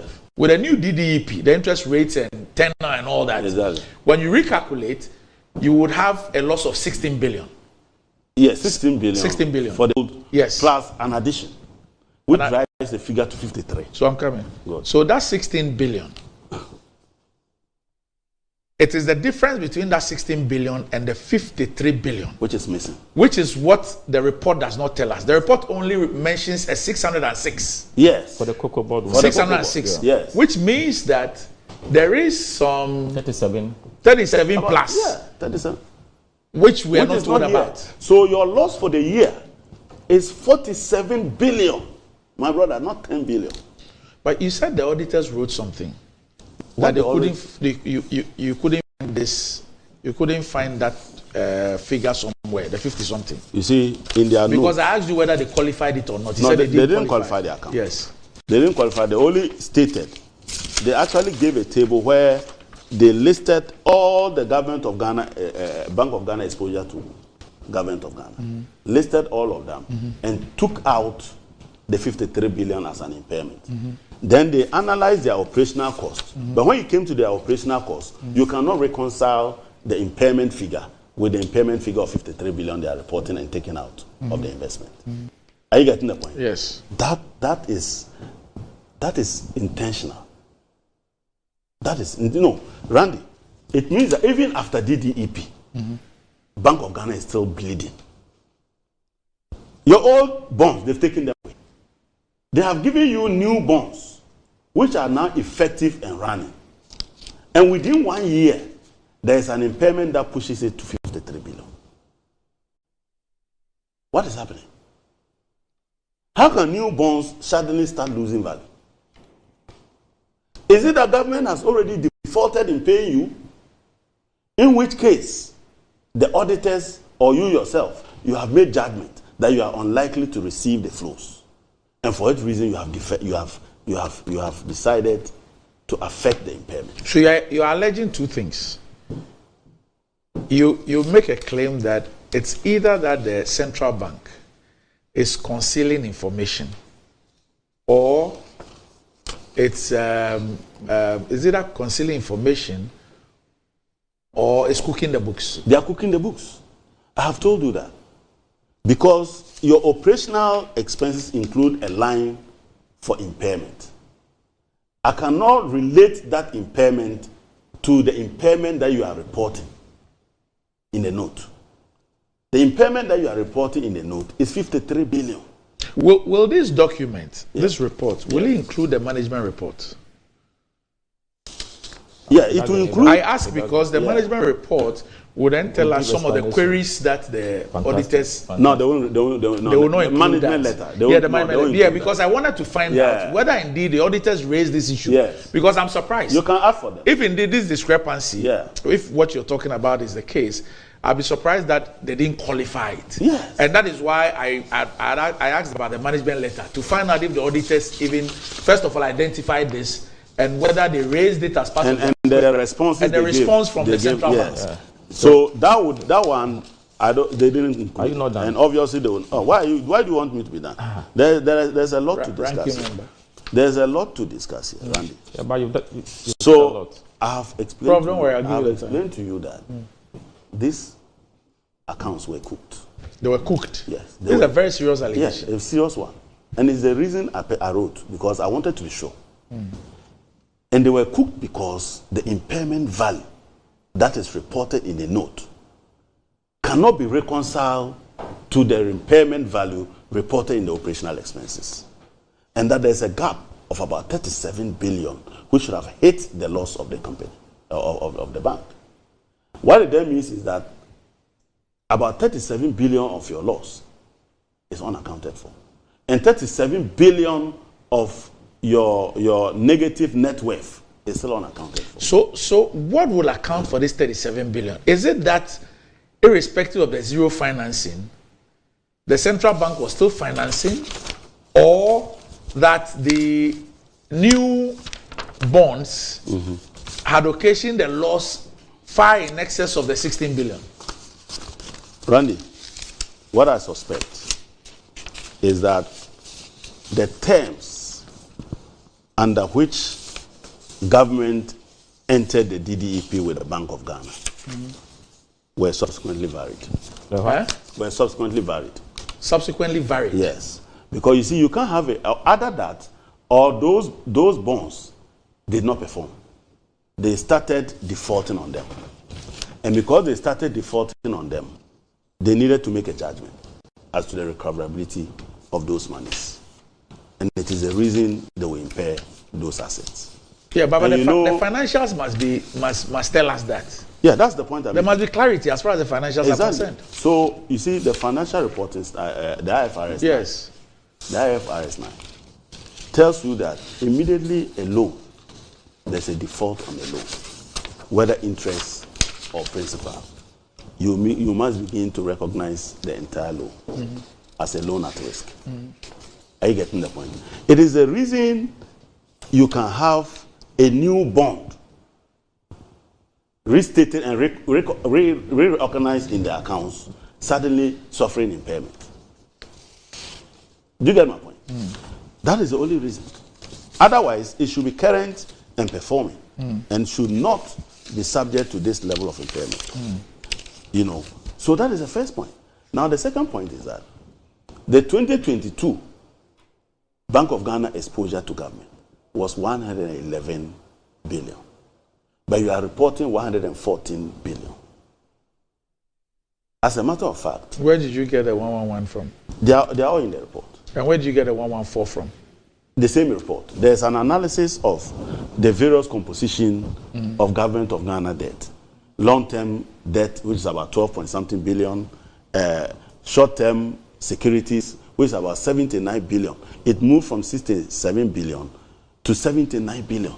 And you claim that you are doing zero financing. What will location that jump? It means you are still lending to government. You are also busy buying government treasury bills. Whoa. That's what you are doing. That's why your exposure on the short end moves from 67 to 79. So who are you deceiving? Who are you deceiving? It means that you are not observing zero financing. Okay? You are not observing zero financing. And that is very serious. This is an international obligation on us from the IMF, which we have signed an MOU between the Ministry of Finance and the Bank of Ghana to say that we will not borrow any penny from the government of Ghana, from the Bank of Ghana. And yet your accounts is showing that you actually bought treasury bills from government to the tune of 79 billion. 79 billion? Billion. From 67 to 79, which is about 12 billion more. Okay. In 2023? 2023. So it is these numbers. You then subtract, which gave you 114. And then you subtracted the 53 that you call the impairment. You didn't subtract 606. You subtracted 53 billion from it to get a balance of about 60 billion. Randy, what that means is that, you see, if you do very basic accounting, you understand that investment is a debit balance. Do you get it? To reduce it, you must put a credit and net off the difference. And when you put the credit, the debit must go to an account. That account is the operational expenses account. Yeah. And it is not sitting there. So you cook the accounts. They cooked it. Who are the directors of the central bank? There are many of them. All the three governors are on that board. It is the only government agency where the managing director is the board chairman. That's the act. So yeah, the law. I'm not saying he is wrong. I mean, that's what the law says he should do. But he's the board member. He's the board chair. Yeah, but I'm just asking who the directors are, because the directors ought to know the implications of this. In fact, the auditors. No, I'm saying the directors first, before the auditors. Yeah, but I'm not saying that. Yes. The auditors flagged the 53 billion impairment as a critical audit matter. Yes, they did. They did. And yet, if you flag it in the narrative, and it did not affect the accounts. How did they, that's the question I was asking you, how did they flag it in the narrative? What did they say? What was said?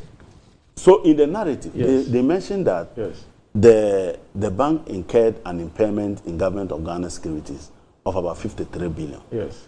And that poses a question to the going concern of the Bank of Ghana.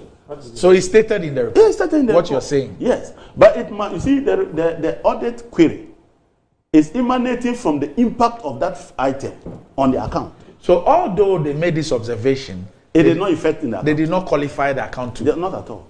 They don't qualify the audit. If you read the section where they are discussing we call it the going concern of the bank. Yes. They raise all the negative issues, but you don't make a conclusion. Yeah. You raise all the negative issues that are very, very significant. You get the point? And yet, you do not even qualify the account. And you do not make a conclusive observation. Now, what they sought to do was now move to what we call policy solvency of the central bank. The policy solvency is to say that whether the central bank in its operation is able to generate enough financial resources or revenue to support its expenditures incurred in managing monetary policy. And even there, you see, Randy, your solvency policy, what do you call it, a factor, was about 1.4 billion in 2022 in the heat of the DDP. Now it has declined to 461 million. Almost 1 billion is gone. Shouldn't that scare you? Shouldn't that tell you that we are heading towards insolvency? And yet you don't make any pronouncement on that. And I'm saying that the auditors must be explaining how they got 606 million out of 53 billion to report as an impairment value in the account, thereby arriving and certifying a loss of 10.4 billion when it should have been far, far higher. In fact, they certified a net, negative net worth of about 64 billion when it should have been closer to 80 billion or even 100 billion. Do you get the point? So that major factor should have driven the Bank of Ghana's name somewhere else. And that is why they decided to temper it. Randy, another one is that you hear we complain that you are broke. So slow down in this building of projects. The commitment as reported in this account for Bank of Ghana, capital commitment. In other words, projects that the central bank is implementing, like their office building, moved from 711 million to 936 million. A difference of over 220 million. What that means is that they are awarding new contracts. Or maybe the valuations for the current ones have changed. Oh, so they keep adjusting the figure. It is possible. So if they keep adjusting the figure, that would be. If you look at the history of the headquarters, it shouldn't be surprising that it could be changing. But that is do you appreciate what I'm saying? 200 million more. But he knows. But no, 220 million more for somebody who is broke. Somebody, you see, Randy, I hear them saying that we need to recapitalize the Bank of Ghana, and they need government to recapitalize. Why should government recapitalize you? You are in this situation because government is owing you and say write off 32 billion. And government not paying you is leading to an impairment of 53 billion. Is that not it? If government gives you your 53 billion, won't you be solvent? Won't you be recapitalized? So why are you not going for your money? I owe you money. I'm the owner. I owe you money. I have not paid the money. As a result of that, you can also pay the people who owe you. Then you come and tell me that the owner, can you increase your capital so that I can pay these people? Instead of telling them that, look, the money you took is not for us. It's for some people. Bring our money. When they give you the money, won't you be able to now pay the people? So this conversation around recapitalization, I can't just understand it. Randy, beyond that one, I have explained to you that in this country, if you read all the issuance calculation of a 2-year bond, it is always up to 1-year note because the capital market is not willing to give them money, the domestic capital market. So where did they borrow the additional 148 billion from? I told you earlier that if you read the report, bond market, they will tell you that the government, the government of Ghana bonds listed on the stock exchange increased from 160 billion to 308.9 billion. Good. And I'm saying that you are not issuing new bonds. You are not also opening old bonds. All you are telling us is that you are issuing treasury bills. So where did you get those bonds that you listed from? And who bought them? Are you doing something behind our back? And where does this amount reflect in our deficit? What did you use it to finance? That is a huge figure. A huge figure. Randy, this is what is happening. It is in their own report too, and they have even gone ahead to diagram it. There's a diagram. If you look here, there's a diagram there. They've diagrammed it. And they are boldly saying that they moved from 160 to 308.9 billion. Million or billion? Billion. Billion. These people do not know million. When they are chopping, they chop big. Billion. 160 billion to 308.9 billion. I am not saying it. This is the report from the directors of Bank of Ghana. You're giving me a migraine. Randy, it was these things that made me to say that, look, I want to be sure we are speaking from the same hymn book. Otherwise, you say that this is a cooked document I saw. It's becoming very scary. Very difficult to deal with this book. You read the going concern. See what they are saying there. But they are not making the pronouncement that should result from the kind of picture they are painting. You are painting this terrible picture. And you still cannot tell us whether the Bank of Ghana's going concern is affected or not.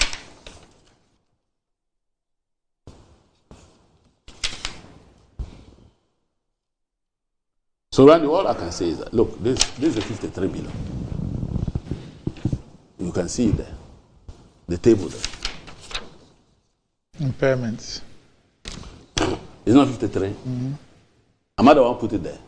But look through the accounts. Let me give you the operational expenditures. If you see 53 billion, you're a magician. You won't see anything like that. Look, you see impairment loss, 606 million. These are financial engineers.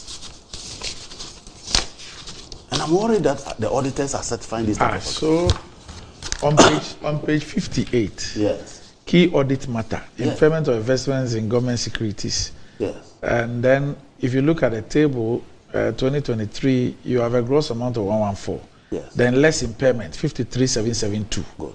Okay. Then that gives you a net amount of 60,281. Yes. Okay. Then when you go to page 63, it gives you consolidated and separate statement of profit and loss. Profit or loss, sorry. Yes. And then you come to impairment, recovery stroke, loss, loans and advances, 231. Then impairment, loss, securities. That's the government one. 606,228. See the comparative analysis for 2002. 2002, 48, yes, 401,181.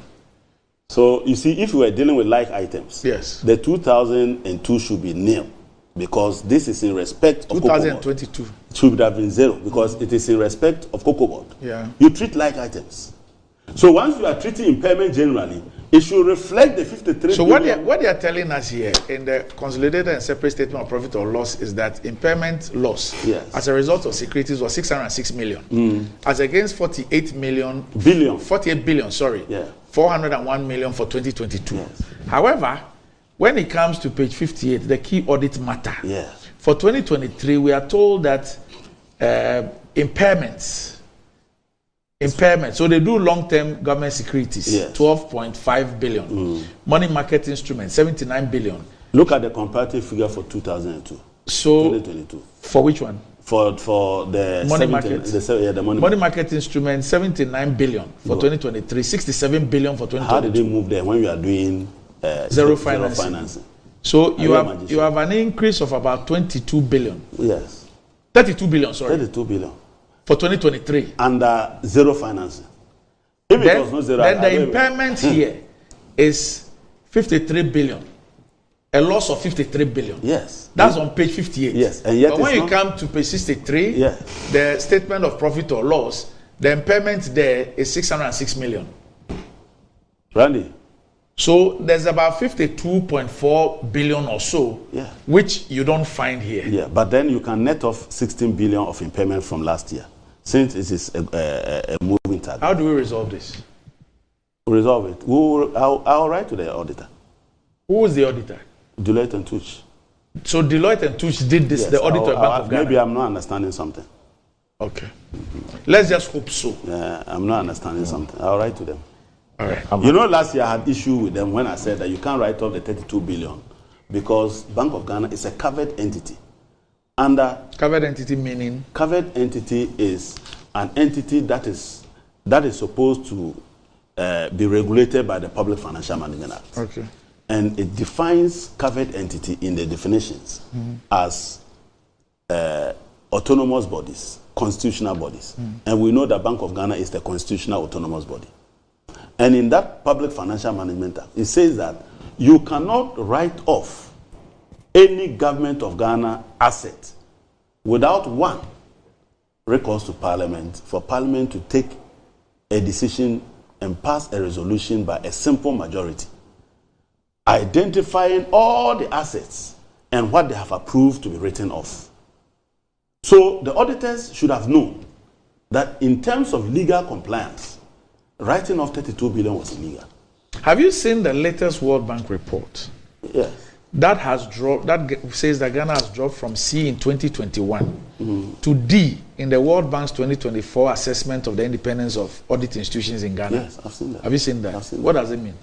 So there's an We've dropped from C to D. Yeah, there's an assessment that is done by the World Bank in terms of the what we call the assurance institutions. Those institutions that must be the safeguards to tell us whether we can rely. So for this report, from what I'm saying, it says I'm simply saying I cannot rely on this report. Okay, I cannot rely on this report because of discrepancy, material discrepancies. So the World Bank does that assessment, lowered our ranking. Yes. In 2021, we were C. It means our independence. It now says D for audit institutions in Ghana. Yes, their independence. That's a serious indictment. Serious indictment. It means that we can't even trust the and this is the World Bank. Yes, we can't trust the audit service. Dropping us from C to D. To D. We are deteriorating on everything. Randy, you see these audits that they are conducting at Bank of Ghana. If the NDC comes to power and I have a say to advise. Are you going to threaten people? And I have a say to advise. We will conduct a forensic audit into this. We won't rely on these reports. These reports, for me, they don't comply with basic standard of audit. IFRS? Basic standards. Because, you see, there are material matters, significant matters. 53 billion. What is the total budget of Ghana? What is our annual budget? I think it's a 200 and something billion.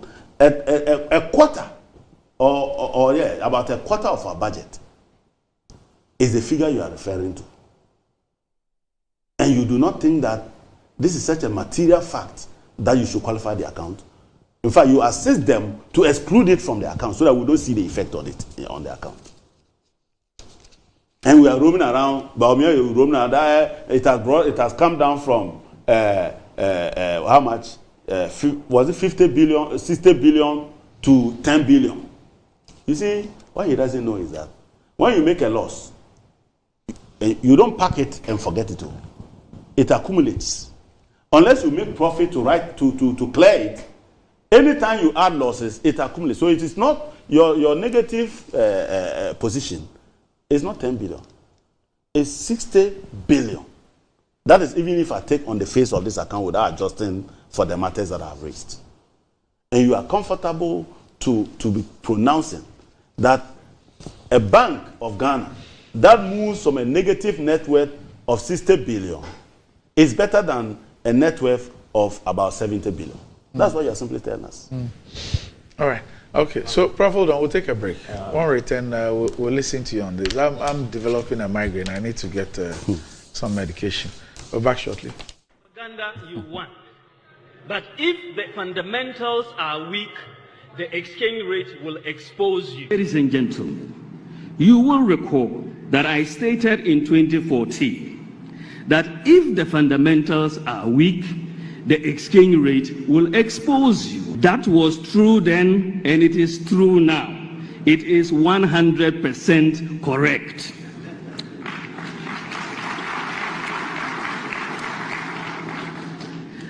So if the fundamentals are weak, the exchange rate will expose you. But it is warped logic to jump from that to a conclusion that if there is depreciation in your currency, then the fundamentals must be weak. Do you understand the logic? It is very warped logic. If the fundamentals are weak, the exchange rate will expose you. But if the exchange rate moves, you cannot jump to that conclusion that the fundamentals are weak.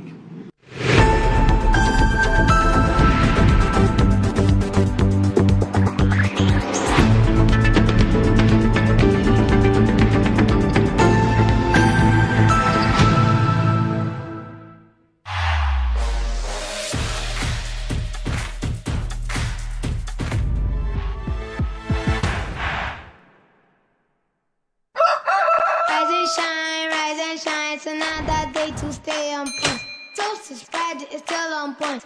Parties Friday all day long.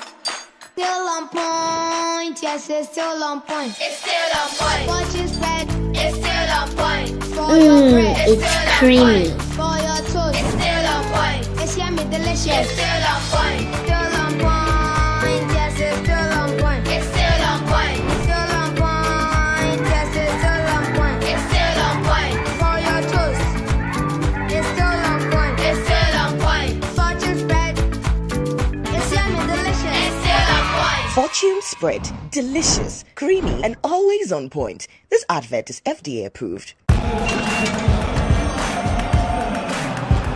We are back bringing you the latest lineup from Betway.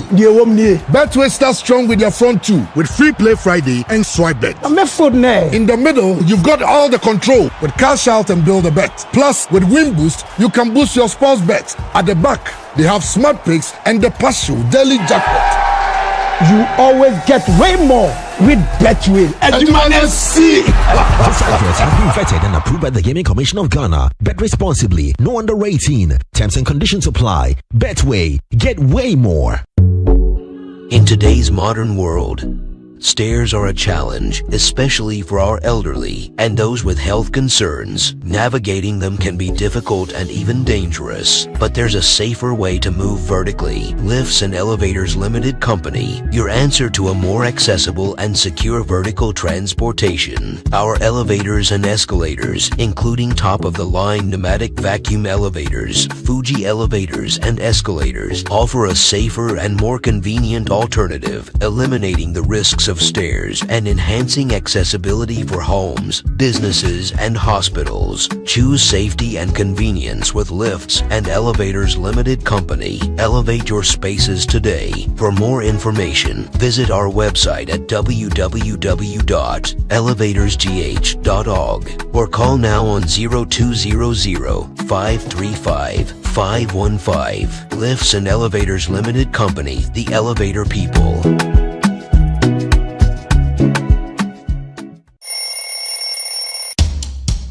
Anti-cavity, gum protection, brighter teeth, and fresh breath. I'm a fair missy way. The patch of Bantama. Machasi.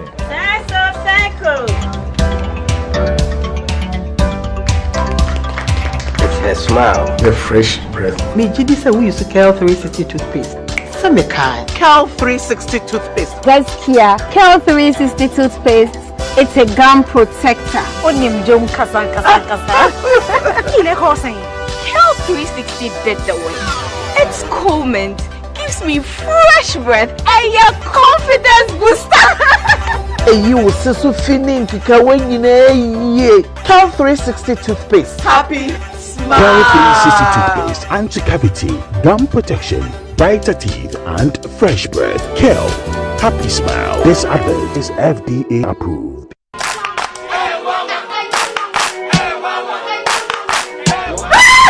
Mama, Papa is walking home. Bar Herbal Hospital. Specialists in every kind of bone disease. Bar Herbal Hospital. Baby, a son of Wibia. And so, Yadi, Sapa, a dumpemu yadi. Spinal cord, swelling of the arms, arthritis, bone injury, swelling of the leg with reddish color around it, and so on. See, Bar Herbal Hospital has special ultra-modern machine for checking up the body. I have tried them and I got good results. Try Bar Herbal Hospital.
Right, welcome back to the show. If you just joined us, this is Good Morning Ghana live on Metro TV. Still with me on the show, I have the Honorable Azeka Dungu and the Honorable Dr. Kingsley Nyakun. But Ayasoko, that could somewhat down be big, but Betway's cash out be bigger. Betway is giving you more control over every thrilling bet you place. Enjoy the biggest and most reliable cash out in Ghana on Betway without any hassle. Sign up today at betway.com.gh. Terms and conditions apply. It's not for persons under 18. This is regulated by the Gaming Commission of Ghana. Betway, get way more. And Blue Jeans Energy Drink has been on the Ghanaian market for over 20 years. We already know what it does for the body. It contains vitamins and nutrients like vitamin B2, B3, B6, B12, as well as taurine and guarana, which are known to boost your strength and energy, as well as promote high performance and endurance. Blue Jeans Energy Drink has been tested and tried. It's indeed the best. Blue Jeans Energy Drink is for bold and active men and women. So go on, grab a cold can and power your day. It's in shops nationwide. You can reach Budget Cash and Carry limited on 0208-128-190 or 055-001-0000. And one of my most ardent viewers is 82 years old today. 82 years old today. Mr. Kwesi Edu of Block Factory, a proud son of Winneba, formerly of the GCB Bank, then Ghana Commercial Bank, now GCB Bank. Mr. Kwesi Edu is 82 years old today. So happy birthday to you, Mr. Kwesi Edu of Block Factory. Happy birthday to you from your children, Cobra Senior and Junior, and all of us. A big 82nd happy birthday to you. It's also the birthday of Dr. Valerie Sawyer, former Deputy Chief of Staff. Today's your birthday. Happy birthday to you, Dr. Valerie Sawyer. It's also your birthday, Kwame Sefakai, the Chairman General. Yes, today's your birthday, so happy birthday to you, Kwame Sefakai. Also your birthday, Titi Kateno. Happy birthday to you. And my brother, General Marcus, schooling off in the UK. Good morning to you, and I hope that you have a restful time with Madame as well. So I'm happy day to you, and have a nice day. General Marcus and your wife chilling in the UK and watching the show at the same time. Yes, Prof, let me hear you. A lot of June bonds, eh? I'm telling you. And I'm a June bond. Oh, okay. When was yours, or is it yet to come? No, it's over. Which day? 10th June. 10th of June? Yeah, sadly, it was the day the NDC was born. Sadly. So you share a birthday with the NDC? Yes. Oh! Yeah, you're in the wrong place. You have to come back home. that is quite unfortunate. I'm sure you wish you could change it. No, you have to come home. I also have good friends there. Very good friends there. Randy. Yes. So, Adongo has said a lot of things. Yes. I was saying in my mind that this is an ambush. He ambushed us because he was coming up with this report. However, Randy, I've not seen anything dubious or untoward or cooked from what he's told us. If he has issues agitating his mind, I think that the best thing to do is to ask questions and seeking answers from those questions. For me, is that he has to write to the Bank of Ghana for them to offer explanation to him. Because if you accuse them of cooking data, if you accuse them of being intentional in leaving out certain information, that for me is unfair. Randy, if you want to err, you need to err on the side of caution. Because if you're not careful and the reality dawns on you with further and better particulars. When I told him, he said that, he's a professional. I don't doubt Adongo's competence. One bit. I know him. I know he's a strong guy when it comes to finance and economy. I give it to him. But you see, aside politics, we also have our individual credibility.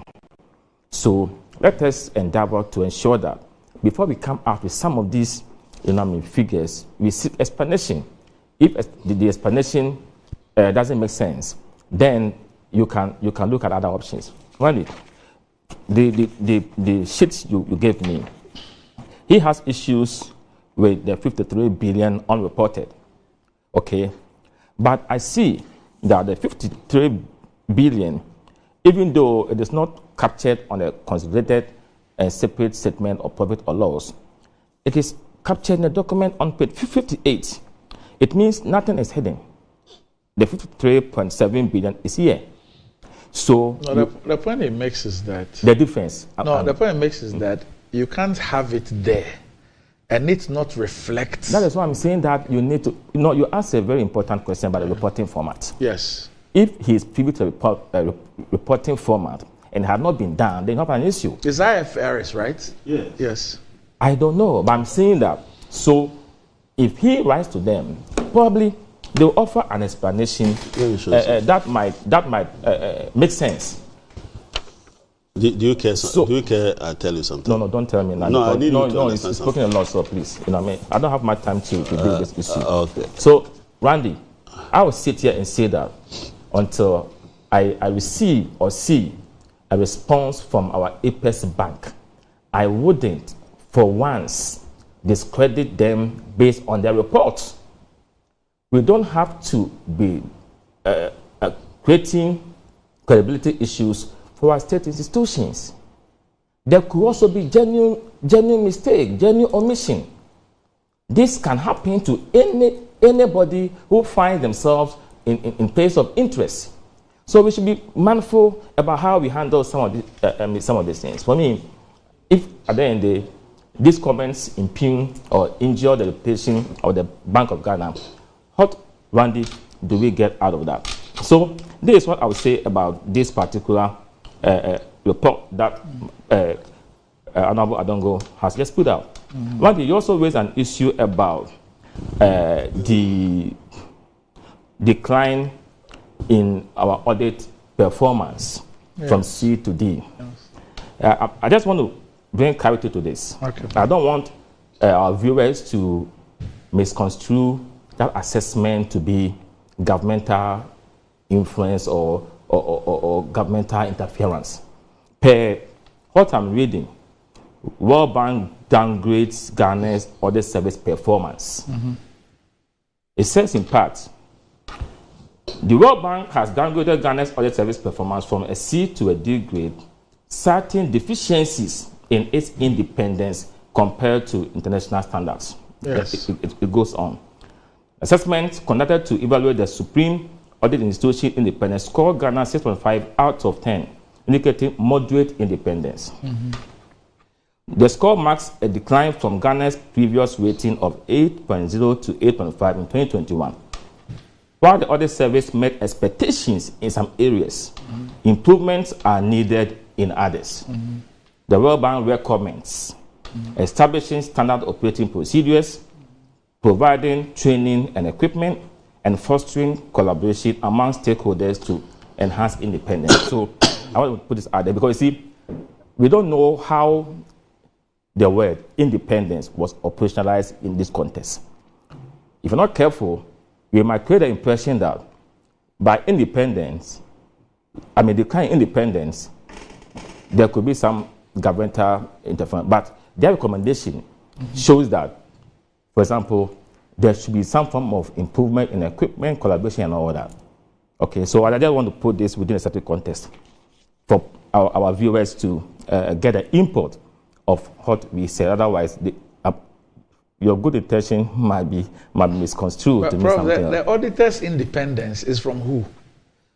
No, but the independence of an auditor is from who? Independence from who? Randy, and what? You see, Randy, researchers like you and myself. Yes. Constructs are defined. Yes. So you get the meaning of the construct based on how it is defined within the context. So if the World Bank has not defined the decline in performance in their independence to mean ABC, you cannot look at the literal meaning of independence and conclude and say that government interference. That's what I'm saying. Unless no, Prof, I'm not looking at a literal explanation. I'm just saying that if you have, for example, if there are auditors of Metro TV, and there's an issue about the independence of the auditor of Metro TV, it's independence from who and what? The only influence, the only thing that affects the independence of the auditor of Metro TV is influence from Metro TV. It's from the audit you team. Cannot say, you cannot say the only. There could be other extenuating factors that can undermine the independence. You see, that is a fact. Okay. But you see, if you look at the recommendations didn't talk about government interference. It talks about other factors. So let's grant that. But the key thing is that audit institutions, the audit institution in Ghana, has been downgraded by the World Bank from a C to a D. Based on certain identified indicators. Yeah, but I'm saying that this is something that must make us extremely worried. Yeah, I agree. Because that's just the point I'm making, because you know when he read the thing, I asked one, did the auditors qualify? In fact, if that they recognize that thing and all those things. So I just then decided to relate it to this that I saw yesterday. A senior friend of mine brought it to my attention yesterday. That look, we have a big problem in this country. How do you fight corruption when even the audit institutions that are expected to engender some confidence, those who are expected to provide, shed some light, determine whether the international standards have been met, whether the right reporting has been done, whether whatever should be done has been done. When they are being downgraded, and now your audit is at the level of D, not A, not B, you are C, now you have been dropped to D. So you see, I just want our viewers to understand that within a certain context, because the discussion can be misconstrued. What I've read, they are saying that there should be improvement in certain areas, collaboration, training, and equipment. I'm sure that when these things are done, for example, training, you put their capacity, you enhance efficiency, then they should be able to do their work right. Okay, without necessarily suggesting that the downgrade or the decline was or is as a result of, some powers that sit somewhere. Randy, so again, Lipsy, as I used to call him. Why do you call him that? Oh, Lipsy, one of the economic, it was a favorite economist that I used to read. I'm not an economist. You are not, right? No. Oh, okay. He's a chartered accountant. Chartered accountant. Yeah, I'm not an economist. Okay, so I won't call you Lipsy again. Randy. You draw. In this day and age, and he's saying that Dr. Bawumia is running away from the economy. That is not true. Randy, my senior knows in this day and age, no government can run an effective economy without recourse to the digital economy. Why do we say digital economy? It's an aspect of the economy that we need to invest heavily in to be able to move our economy to a certain level. The 21st century is not about demand and supply. It's about how to enhance or improve upon the demand and supply. And you do this based on where we are going. Nations are focusing on artificial intelligence. They are focusing on robotics. They are having smart classrooms, preparing our children, our youth, to embrace the digital space that we find ourselves in. So if former President Mahama is not thinking about how to cash in on the benefits of the digitalization, then he should better go and sleep. That is why you guys are even struggling to even explain a concept you yourself have proposed about 24-hour economy. From what I've listened so far, I think you're the only person who came closer to it. From selling watching in the night to providing electricity to farmers, on their farms and all that, to rearing lions and tigers and chimpanzees for exportation. You cannot even explain a simple concept. One concept from your outfit is being given several varied and diverse explanations. It means that you are not even fit to govern. The Fabra himself couldn't explain it. When I heard you explaining it, you made some sense that, it will help us to fully utilize equipment in our factories and all that.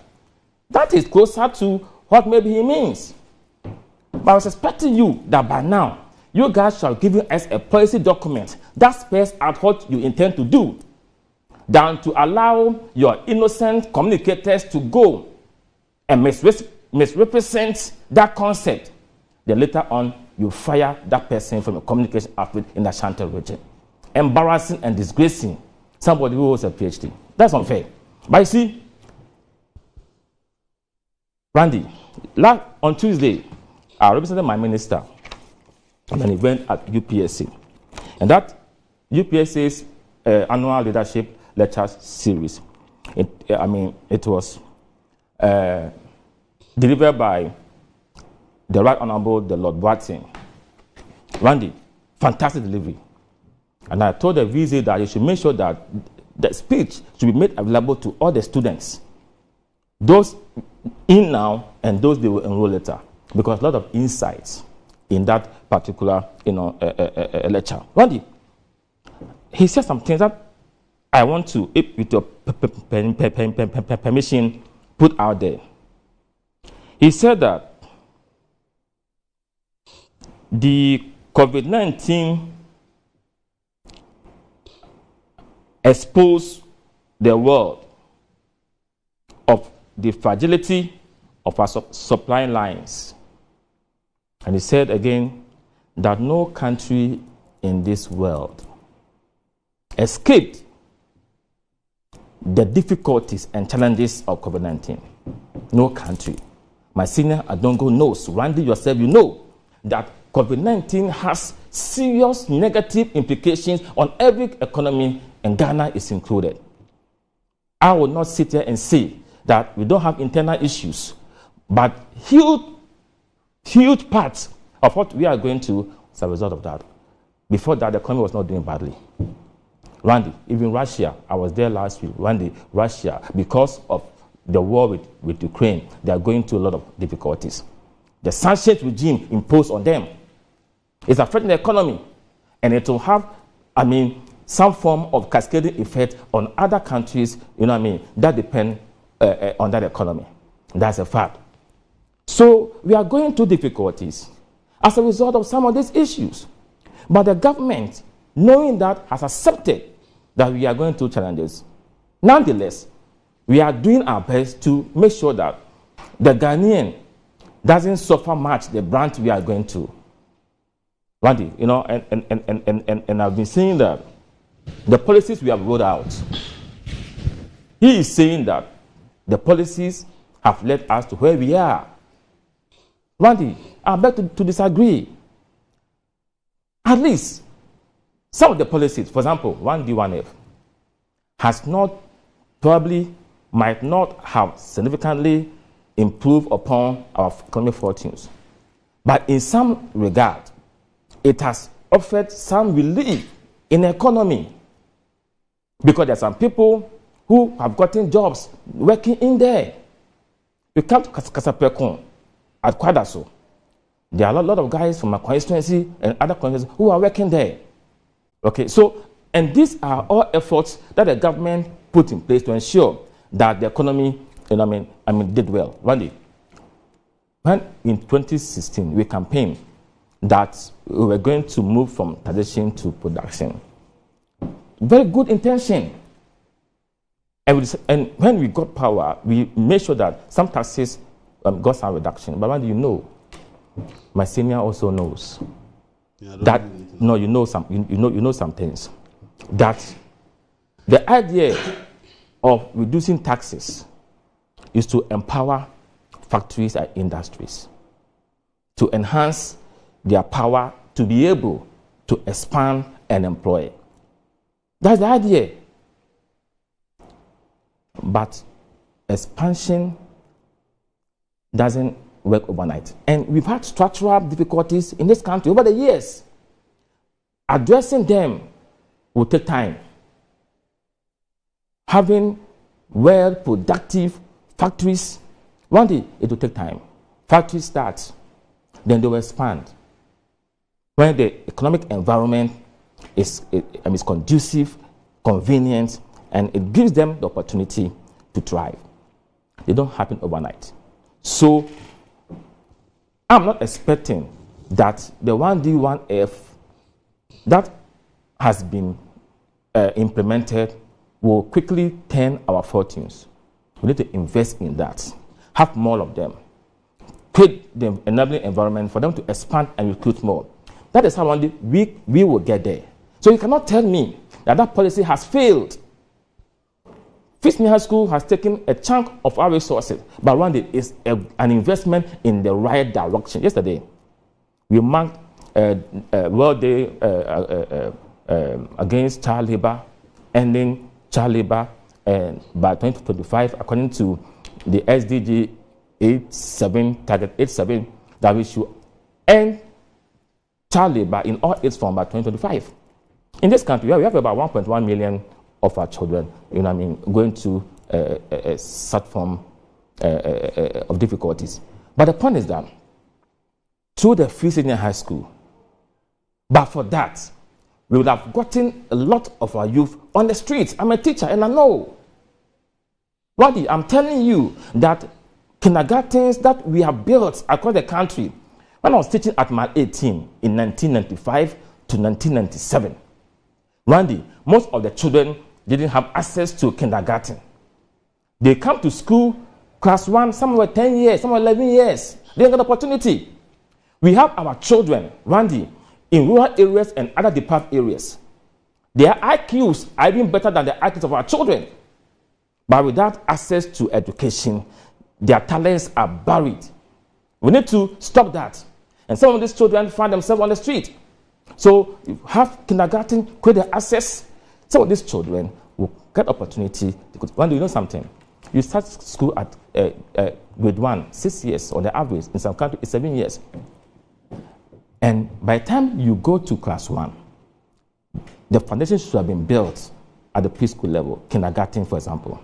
You should know how to read, how to write. If you get to class 1 and you cannot read, building on art is very difficult. These are things that we are doing, but one day it will take time. So, and I have been saying that when I was at my 18 teaching, Randy, there were some people, some of the students, if they had gotten the opportunity that others have right now, probably we would have been reaping on their talents and their intelligence. This is what the government is doing for the country. And I believe that any government that continues, even though I believe that Otabamia is going to win again, should be able to continue with that policy. Randy, it doesn't help when only few people in our country are having the best of life and their children. Those deprived must be given opportunity. And the platform, Randy, is education. That's the platform. So any government that decides to fund education, Sierra Leone, they spend 22% of their budget on education.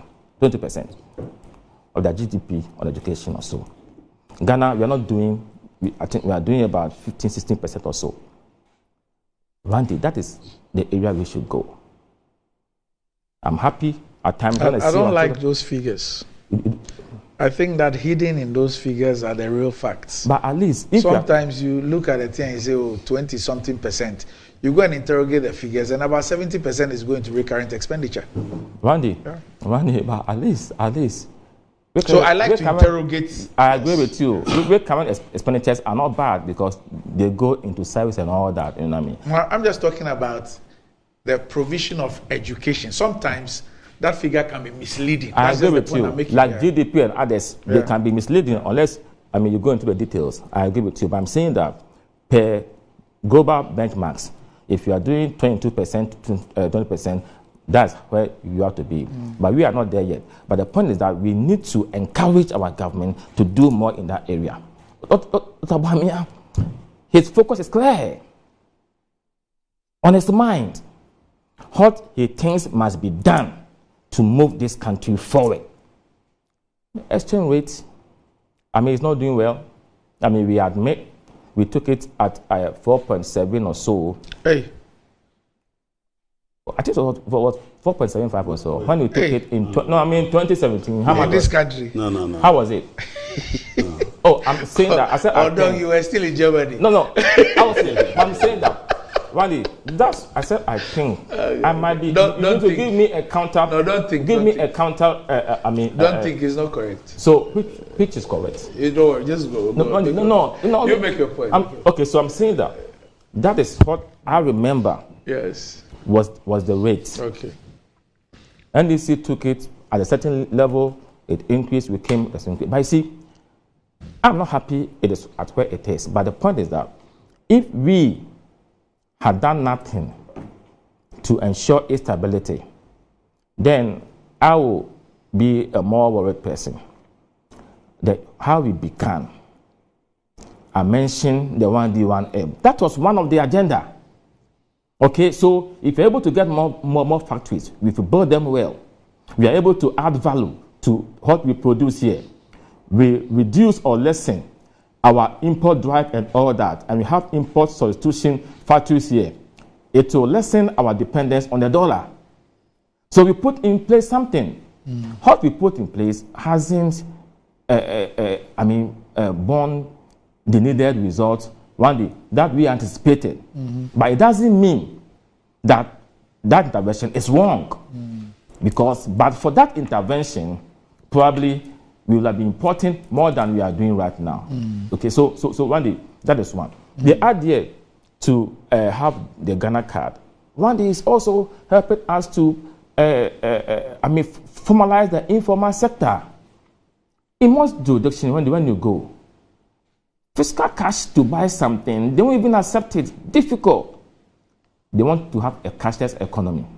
And don't you think that a cashless economy will help us to check the rate our currency for us.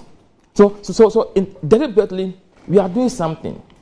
Then all of a sudden, as a general factors that were so devastating hit us. Nonetheless, we are doing our best to ensure that we will be able to soothe the pains and ameliorate the suffering Ghanaians are going through. Okay, so we should not create the impression that the policies are giving us problems. We have ambulance. Every district has one. We have them. They are helping. They are providing some services. But for that, probably some worthy lives might have been lost. The jobs they have created, if they are even 100, Randy, it has done something for some people and their homes and their families. We don't rubbish them. The drone delivery system that we roll out is serving a certain purpose in this country for all of us. You know what I mean? So, politics, I believe that we are in for the betterment of our country. There should be leadership. Leadership differs. The approaches differ. We are doing ABC with good intention. But it doesn't mean that there will not be hitches. When they were in power, I don't think that they had bad intentions. At the end of the day, it is what you delivered that society will look on and judge you. Come to Kwadaso. Some roads have been built. There are others with issues, Randy. And those constituents, every day they are asking me, when are these roads going to be fixed? When I wake up, my waking thoughts is about roads in some areas. Now we have fiscal issues, but I'll be happy that those roads, we get money to fill those roads to benefit the constituents. So government at times is forced to spend beyond a certain limit because the citizens need some intervention. What do you know our homes? At times you don't have money. Your kids come to you. They need it, they are hungry. as a father, how would you feel? You sit there, whatever you want to do to save your children, what you would do? You wouldn't want to sit down for your kids to, to be hungry. If you have to borrow, one day you go. If that is hot, will satisfy the physiological need of the child, one day you're going to do it. You wouldn't want to do it, but because of your child, you do it. One day, so governance and being in politics, you realize that it's no kids play. Hard choices must be made. So no matter where we are, so there was speaking with Kodo Pankroma and one of my very respected colleagues, Sule, that this country, some things must change. Some things must be done right. We should be able, bipartisanly, ensure that we build this country, we position this country at a certain level, a certain high pedestal. We've come a long way, but there are still issues. Those issues might be solved by us. It might be solved by Ghanaians. Let me conclude by looking at one or two things. It's not part of what we are discussing. The Snit issue, because there was demonstration on Tuesday. And you know what is funny? I came from Kumasi with Bernard Mona. So on the flight, we go to the airport. He said I should drop him at Asalam Dam. And I was going to attend a program at BECE. So my daughter took me there and went to drop Bernard Mona. The next time I saw, he was demonstrating. You see? Unfair. But I mean, just a comic relief, On the side. On the side, it's sort of starting. Randy. You aided him to go and demonstrate. So I didn't know. I was there, I said, wow. So he dropped you as land down to go and demonstrate. But it is part of our constitutional right. I don't contest that. But you see, Randy, I want to ask some questions. And I hope my very good friend and brother, Anaba Bakwa, maybe he's watching, or Adongo will tell him. Randy, the purchase of the 60% shares, or those hotels, was it influenced by Black Champon or Rock City? Did Rock City go to Snit and told them that they wanted to purchase those hotels? Did Rock City influence the project in any way, or it was a legitimate advertisement that he or the company put in a bid? I don't want the impression to be created as if what was done was engineered in darkness or something fishy happened.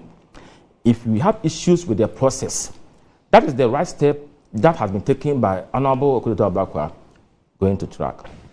I don't have any problem with that, to investigate the whole transaction. But when you create the impression that something fishy had been done, there has been graft, cronyism and all that, that is completely unfair. We don't do this to ourselves, especially when the persons involved are Ghanaians, they are citizens. Foreign companies, that's your friend there. Foreign companies repatriate their earnings, and it's part of the reason why we are having these exchange rate difficulties. We need to encourage our own persons, indigenous persons, to build our country. Their resources, their knowledge, their intellect will help us to build our country. So you ride to track, then you go on the street to demonstrate to achieve what? So does it mean that you don't have confidence in track, or you are demonstrating to put pressure on track? What is this? Snit has a board, and I want the whole world to tell me that Rock City twisted the arms of Snit board to do what they did. If that was not done, then we should be very careful, Randy.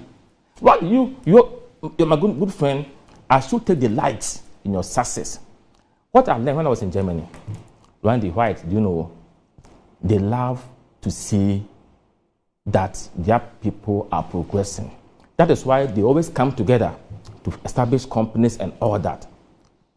But in our country, You know what I mean? It is not there.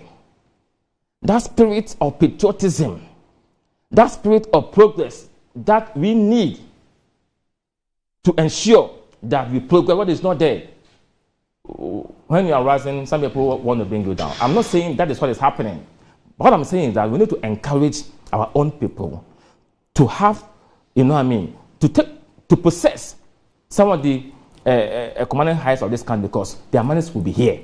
We will benefit from their resources. We will benefit from their investment. So, Honorable Okuta Blakwa, with all due respect, you are my senior in Parliament, but you are my younger brother. And I like your passion, what you are doing. I respect you for that. However, please, let us be careful when we are dealing with some of these issues. You go to the appropriate quarters and deal with them. We should take the personalities out of that. Randy, catering vessels, you come to Kumasi a lot. That was where I grew up. When I was a kid in the 70s, my father was sending me there to buy some things for him at catering vessels. Randy, you go to catering vessels, it is as it is. It has passed to, during the divestment implementation period, it has gone to some hands. But still, catering vessels, Randy, don't you think that we need to change? Because if you have a more befitting edifice at catering vessels, it will augment the number of hotels we have there. Now, nobody has acquired that one. And this in the public domain. But if there are people who have the resources to ensure that these things are done to benefit the country legally, and when the right procedures have been followed, we should take delight in that and ensure that they do it and do it well to benefit us all. I'll be happy if my brother is controlling some form of economy in this country. I'll be happy, the same as you, because we're Ghanaian. After all, your friends, I'll benefit from you, you also benefit from me. The economy also benefits. Randy, this should be how we should build our country. Will you support the private members' bill that Honorable Kujato is spearheading, which seeks to prevent political office holders and politically exposed persons from acquiring state assets? Will you support it? Randy, so I need to read the memorandum to understand the intention before I can make a definitive statement on that. If, for example, I don't have a state asset, if some of these are dubiously acquired, I'm against that. If there's an idle land somewhere that a politician who has resources, because outstanding orders doesn't prevent members of parliament to do business. No, he says state. No, assets, yes. because I'm saying that a state asset that is idle can be acquired by somebody who has the financial wherewithal to get it at a very reasonable price and use it to benefit our country. The point I'm making is that unless it is dubiously acquired, unless the price is not fair, unless it is a rip-off of the state, then I wouldn't support it. Okay, so you don't support the principle of ousting the opportunity of public office holders or politically exposed persons from acquiring state assets? I don't, Randy, that's what I'm saying, that if it is going to be used to benefit the society, okay, I'm told that some buy them, some lands at a very low price. I'm against that. We don't have to rip up the state. But if the price is competitive, you don't mind? Yes, okay. and the purpose, is for the advancement of our society. Randy, I'm for it. That's why I'm saying that I want to look at it. Okay. If you come to the house right now, Parliament, me, I don't know how to do business, so I don't. But a lot of our guys there who do business, some of them practice. You go to the office of the committee of I forgot the name of the committee. Office of Profit. Profit. You go there and you apply. Then you can do it. I don't see why somebody who has financial might, where there is an opportunity to use an abandoned or not use state assets to do something to benefit us, when the government can also, or the state can also benefit. Right. You have to be careful in some of the things that we do. Right. So one day, I want to conclude by saying that yes, what Abakwa is doing, in principle, I'm not saying I'm against it, but I'm saying that we have to be very careful in some of the things that we do in order to create the impression that politicians, you know what I mean, we are not clean. That's why at times one of the things that you watch, you show somebody is saying that politicians, they eat money and they eat future money. I disagree with that. But person. that's true. Politicians, that's true. They eat current money. Yes. And they eat future money. That's true. Oh, Randy. So then, if it is true, then there's no need to have a government in any society. Randy, with all due respect, I cannot say that all political actors are saints. There are some whose lifestyle and everything, I mean, is questionable. Then you don't disagree. So no, leave it. You cannot. This is not, for me, accurate. You don't say that politicians do that. That is not the intention. No politician will want to go and rape off their country. Deliberately. All politicians. Chief. So are you saying that your good friend, John Mahama? Yes.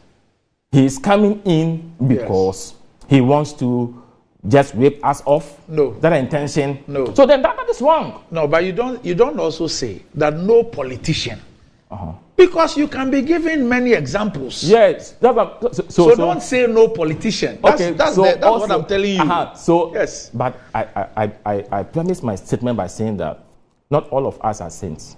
Yeah, but it's no politician will come with the intention of. Then maybe I need to retract that portion. Yeah. But I'm saying that, Randy, you are in government. You can take certain decisions out of good intention, but it can end up not ignoring to the benefit of the people. So it doesn't mean that you want to chop up. Now you go for loan.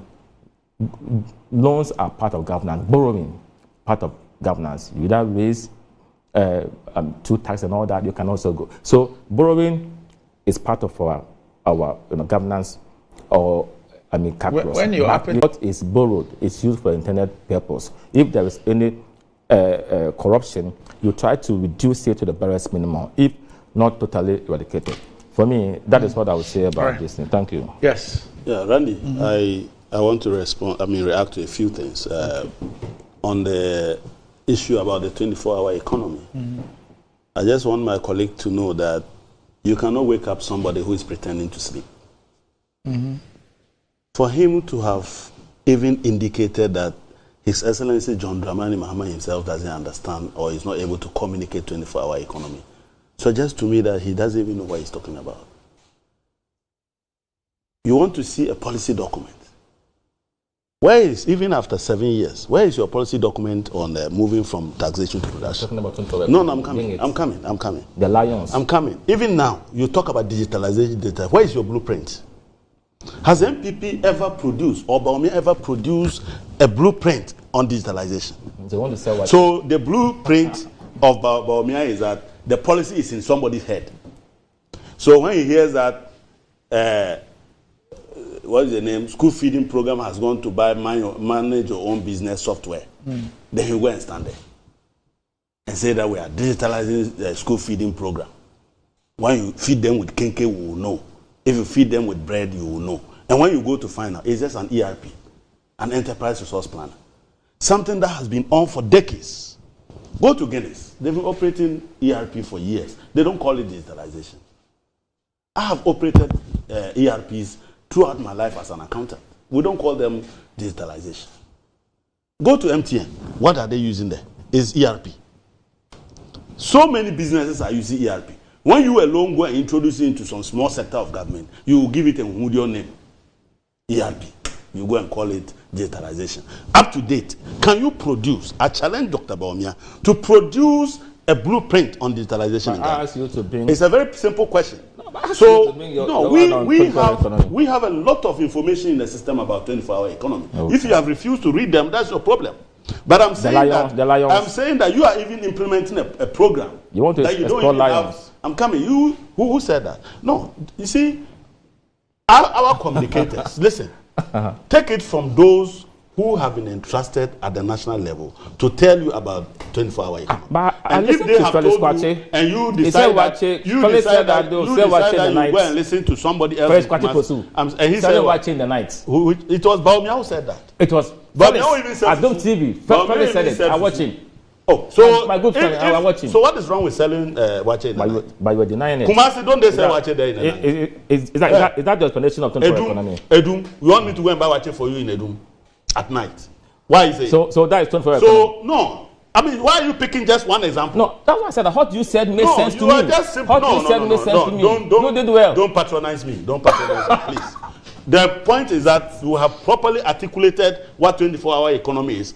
People like you who have refused, tell us, refused to learn, who cannot force you to understand. Tell us. Have you produced any policy document? Tell us. No, I'm saying that you cannot be saying that of another presidential candidate.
What Kufuor was doing was installing phone booths. Phone booths. They didn't even take 5 years to be outmoded. Phone booths. Ghana Telecom, when you came, it was like you were buying a black tonic. That chip, Ghana Telecom chip. Open the network, you were there selling topics until Vodafone came. People were buying Ghana Telecom chip as if it gives you life after that. While MTN and Co were expanding, they were just there, and that was Kufuor's time.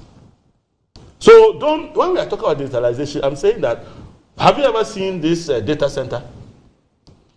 The data center you people have outsourced. The data center that you have outsourced. The fiber optic backbone. Where is your fiber optic that you have ever installed?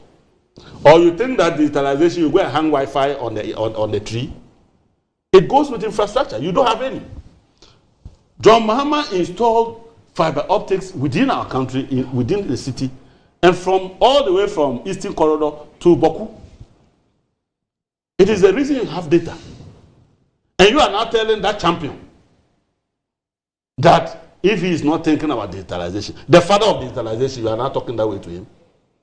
You people came and you just hang on what the man had done, and you started giving it big names. Sloganeering, nothing else. When we win power, you will see what digitalization simply means. Not this idea of do as you go. Okay. Just hold on a minute. I'm told that we have a little technical issue with our Facebook feed. And so we'll just take a little break, we'll rectify it and come back and wrap up on this one.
No problem. Prior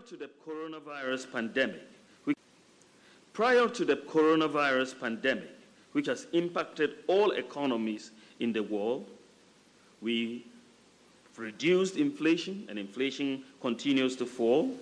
We doubled the rate of economic growth in the first 3 years. We reduced exchange rate depreciation.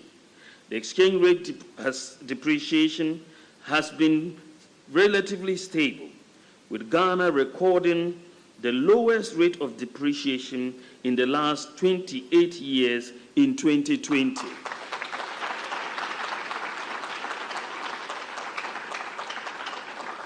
Notwithstanding COVID and its implication, and notwithstanding the fact that this is an election year, this year in 2020 is the lowest depreciation since 19. Right, welcome back to the show, and apologies for a little break. We had to rectify the sound on Facebook. And Honorable Dungo, I'll just let you finish, but my senior, you all know him, Oluwa. Mr. Kwabena. Oh, yes. He sent something that I need to read out, and then you'd follow up with. It says, a special happy birthday to Dr. Valerie Sawyer, a woman of substance who understands the importance of balance and pursues her passions across various aspects of life. She inspires others, leads by example, actively involved in making the world a better place. Love you, Kwabena Yeboah. And Kwabena Yeboah is Dr. Sawyer's brother-in-law. Oh, okay. Oh, right? Okay. Okay. Oh, Madam, happy birthday. You see how interconnected this world is. Yes. Yes, Honorable. Yes. So all I'm just saying is that he who comes to equity must come with clean hands. You don't have one single policy on all the things you are announcing. That is not true. In the system.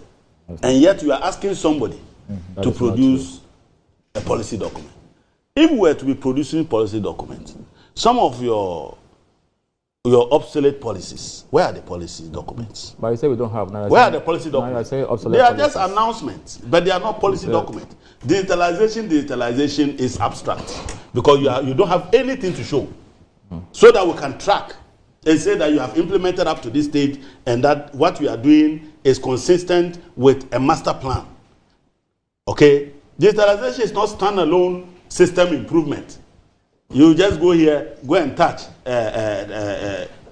How can you be having digitalization and you claim that you have gone to digitalize DVLA, you are digital, and yet your policemen are jumping on people's cars' bonnets?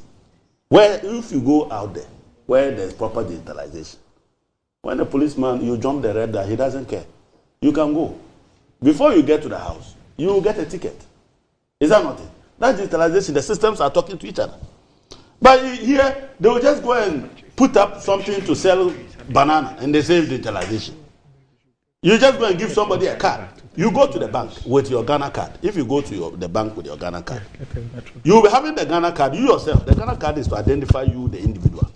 And yet, when you appear there yourself, they will tell you where is your Ghana card. Am I the one identifying the Ghana card, or the Ghana card is the one identifying me? It is my data that is on the Ghana card.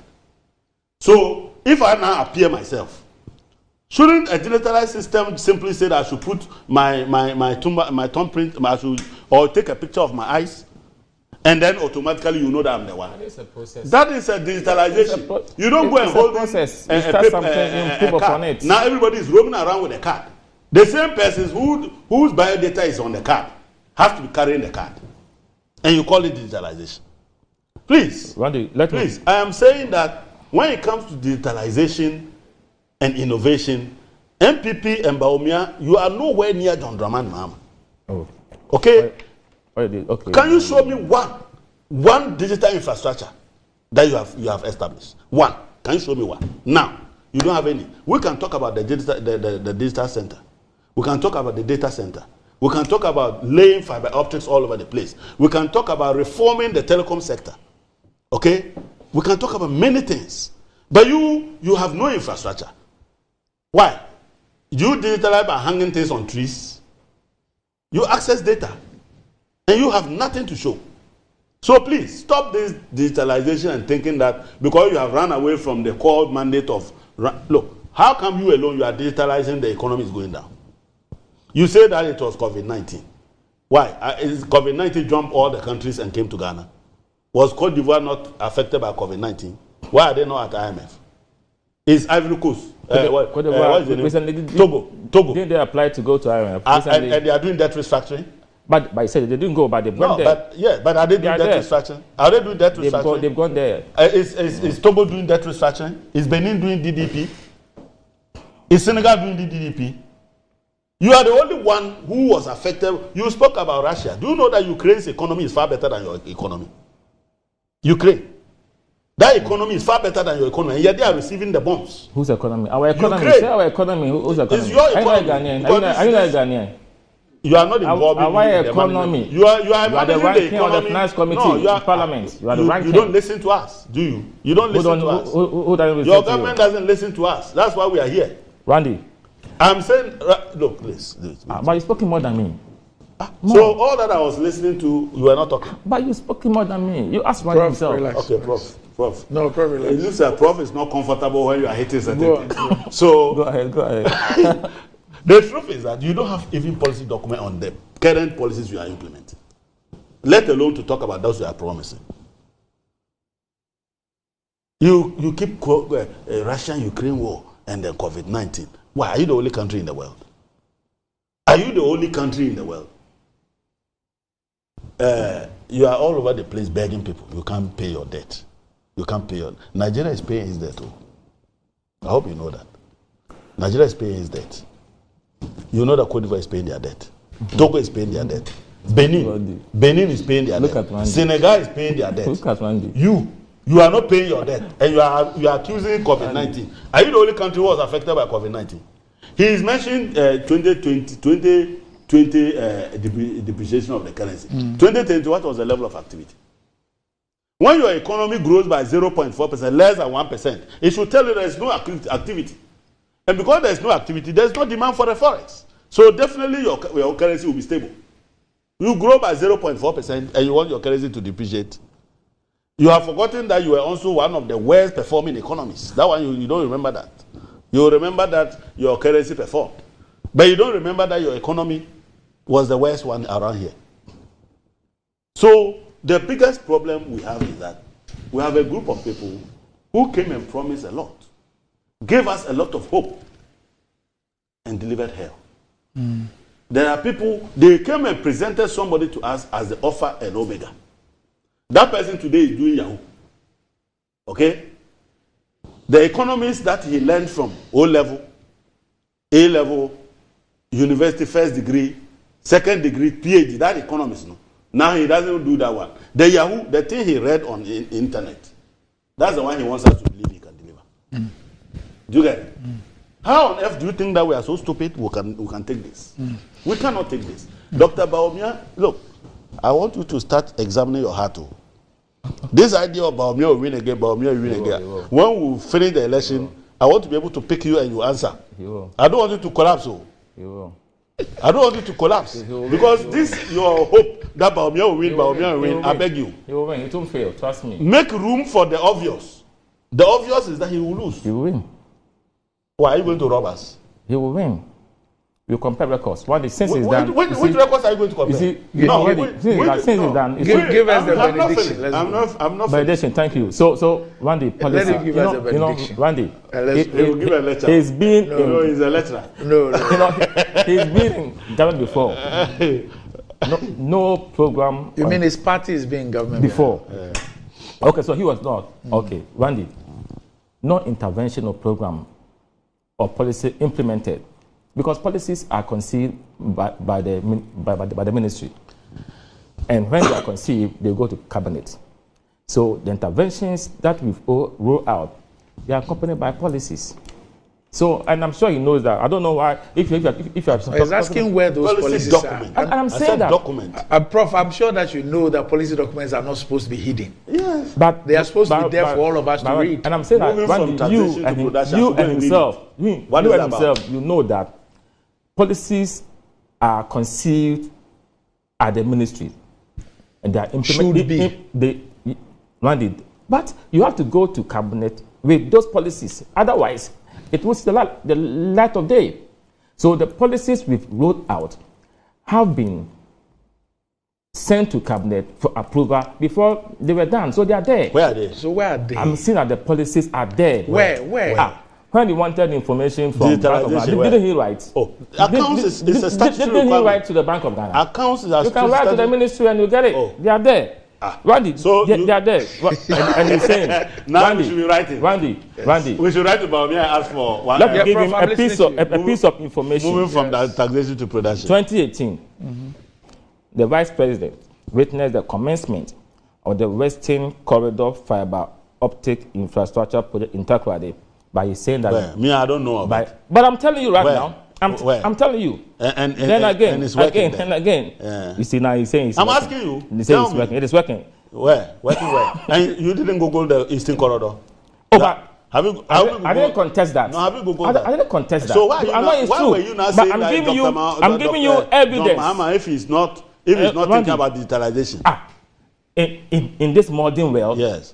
Which country can function meaningfully without a digital economy? No, tell me asking you whether that says if you are not thinking about that, you start thinking about that. No, because we are champions of digitalization. The reason why we are champions of digitalization, so we don't. The reason why I challenge them Where's your to come out with a policy or let's say a concept document on the 24-hour economy is because of the confusion out there. No, you have so many versions. Confusion in the minds of who? Their own communicators. Oh, who? They are bleeding. The way they are communicating it. You are just bleeding, that's all. The watchet thing they are talking about. You are bleeding. The Lion Railway transportation they are talking about. You are bleeding. Providing electricity in the night for farmers and all that. These are concerns. You are just bleeding. And I'm saying that. You are simply bleeding, that's all. I'm saying that if it was a well thought, what is your policy? If it was a well thought program, what is Baumia's policy? There would have been clarity what is Baumia's in policy? the communication of this concept. It is not there. We have 24 hours. It was not there. Where is your policy? When we decided to introduce the fee senior high school, I remember I was at the University of Ghana. Yeah. I saw a document about the figures that I read myself. Randy, I saw it. Do you remember I the saw BBC it. interview? No.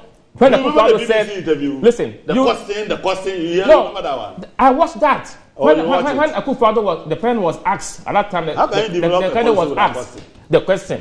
He said that he didn't say he didn't know. He said that when I come back, I'll tell my people. That's what he said. Prof, Randy. Prof, can you Google FAQs about 24-hour economy on your phone? Randy, when I first heard, he doesn't want to. When I first heard about, I did my research on that. Okay, I did my research on that, and you see, I have an idea about it. No, that's not. I'm not referring to Sydney and London. I'm just saying Ghana. FAQ on Ghana's 24-hour economy. Randy. Do you know why I'm asking you to do I don't know. I don't know. Because Randy, my point is that my point Prof, is just simple. listen to me 1 minute. My point is simple. Prof, just listen to me. Go ahead, Senior. Go ahead. I'm just asking you to do that because the NDC officially produced this document. I got a copy from Sami Jemfi. When was that? Oh, long ago. Late last year. So just hold on. Late last year, I got that. That for me, sitting here, is an official document from the NDC. One day, you see, you and I, apart from the fact that we are friends, I trust your intellectual acumen, and I wouldn't doubt you when you put something there. If I doubt you, I will let you know.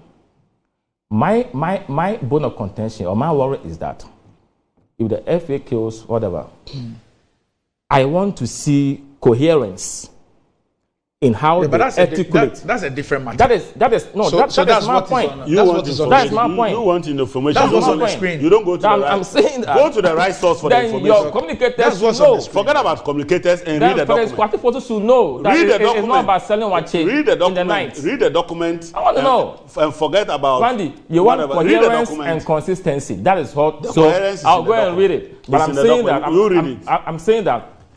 I'm saying that there should be coherence in how you articulate your own created FAQs. If you have FAQs and your communicators are confused about its explanation, then it means that there's a problem somewhere.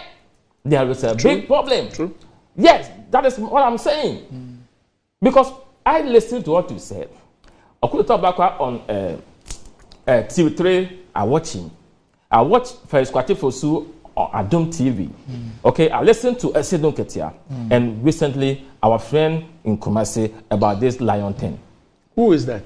I don't even know where he's talking about. What's the name? Doctor. Oh, so you've not heard it? Is your colleague at the university? No. I don't know, but I'm told he's a doctor, part of the NDC communication team in the Ashanti region. Okay. Now, so Randy. You approve this doctorate? I don't know. You are the boss at accreditation board. I don't know where you got it from. But Randy, I think my concern is genuine and fair. Right. It's genuine and fair. We want to see coherence, consistency. Right. Bring us something that says that with the 24-hour economy, yes, this is what it means. This is how it's going to be done. Then we look at it. Domain. That document is all over the place. But what you said is not in.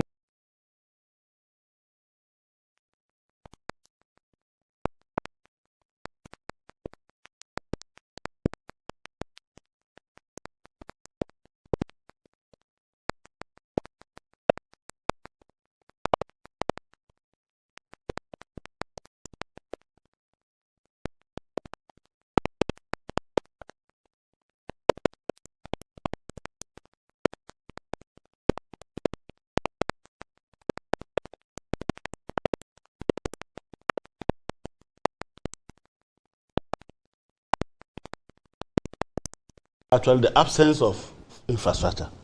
When you created UHAS, at that time, did they have enough infrastructure? UHAS, and all that. Gentlemen, we need to go. Were they learning handcuffs?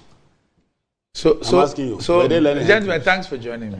Thanks for joining me. Thanks for joining me. we need to go. We need to go. Yes. Remember those times on Fridays I was listening to you. Yes. Yeah. You were enjoying it. I follow you. Those times you were hitting hard. Randy and Afedogba me on Tuesdays. What is Afedogba? It was you. No, I was Friday. No, I said Afed on Tuesday. Your friend at is it Energy Commission? Egbert favorite. Yeah. So Randy, you on Friday. Afedogba me and Baby and Saba I think on Tuesdays. You know what I mean? Kokuba normally on Wednesdays and all that. I was following you guys. You know what I mean? Yeah. And the punches. Yeah. The punches, you know. The grey hair slowed me down a bit. Anyway. So that bit. Today is a birthday. Gloria, happy birthday to you. Say it well. Gloria, is one of your what? My friends. Minister. Gloria also. Happy birthday to you, Gloria. Gloria also happy birthday. Inviting trouble. Happy birthday. Oh no, as for can't you have friends? Can't you have friends? You can't have friends. Lipsy. Prof has an educated friend at the Ministry of Education. When I had this I just so thing. Yeah. You know, a certain lady came to accuse me of that lady. When you were in charge, I know what I'll do. When you were in charge of this meeting. All right, okay. So we'll quickly look at what is trending, and then we'll go on for Metro Sports.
Right, welcome back to the show. If you just joined us, this is Good Morning Ghana live on Metro TV, and it's time to check out what is trending on social media with a man who wears suits these days.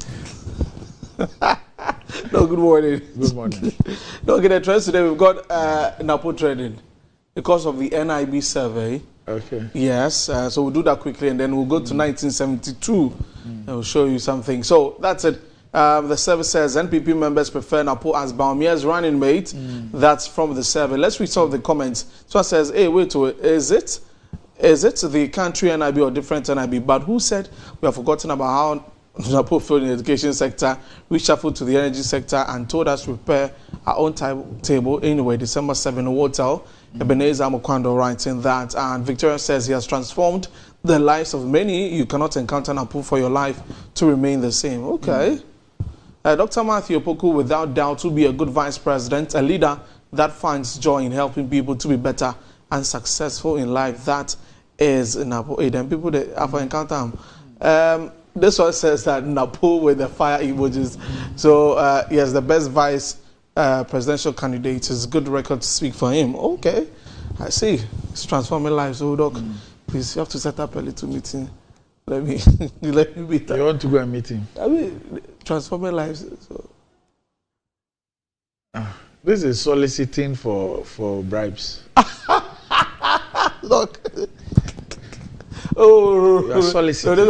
It's unethical. No, this one is not soliciting for.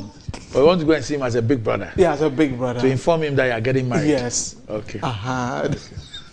Anyway, let's go to 1972 real quick. Someone says, in Tiasawe, so when Keke Kawowo died, there was a funeral, and the national best dancer from 1972 showed us his moves. Look, 1972, okay, it's okay. Me, I wasn't there. So let's see the video.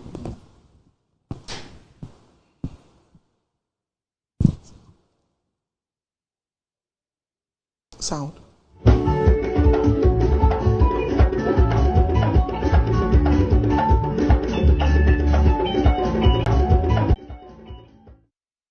Oh, social media, 1972, the best national dancer. Which competition was that? So, all those times they used to do Ghana's best dancer. Yeah, so which one? In 1972, which competition was that? I was but the moves with the gloves in there. No, but they used to, you know, the Michael Jackson thing, the white gloves. Yeah, Michael Jackson. So back in the 80s, it was quite fashionable to see the dancers, the embassy double do and triple do and all that. Fantastic. It was common to see them dance with like the that. shiny dresses and the gloves and all that. So before there was DWP and Afonite and Co. People like that. Senior men, senior dancers. Look, that's it for the trust day real quick. So we can give way to Metro Sports. Right. My name is Desi the Star Boy. We're back tomorrow to wrap up the week. Okay. All right. So enjoy the day, the rest of the day. Yes, sir. So up next, Metro Sports.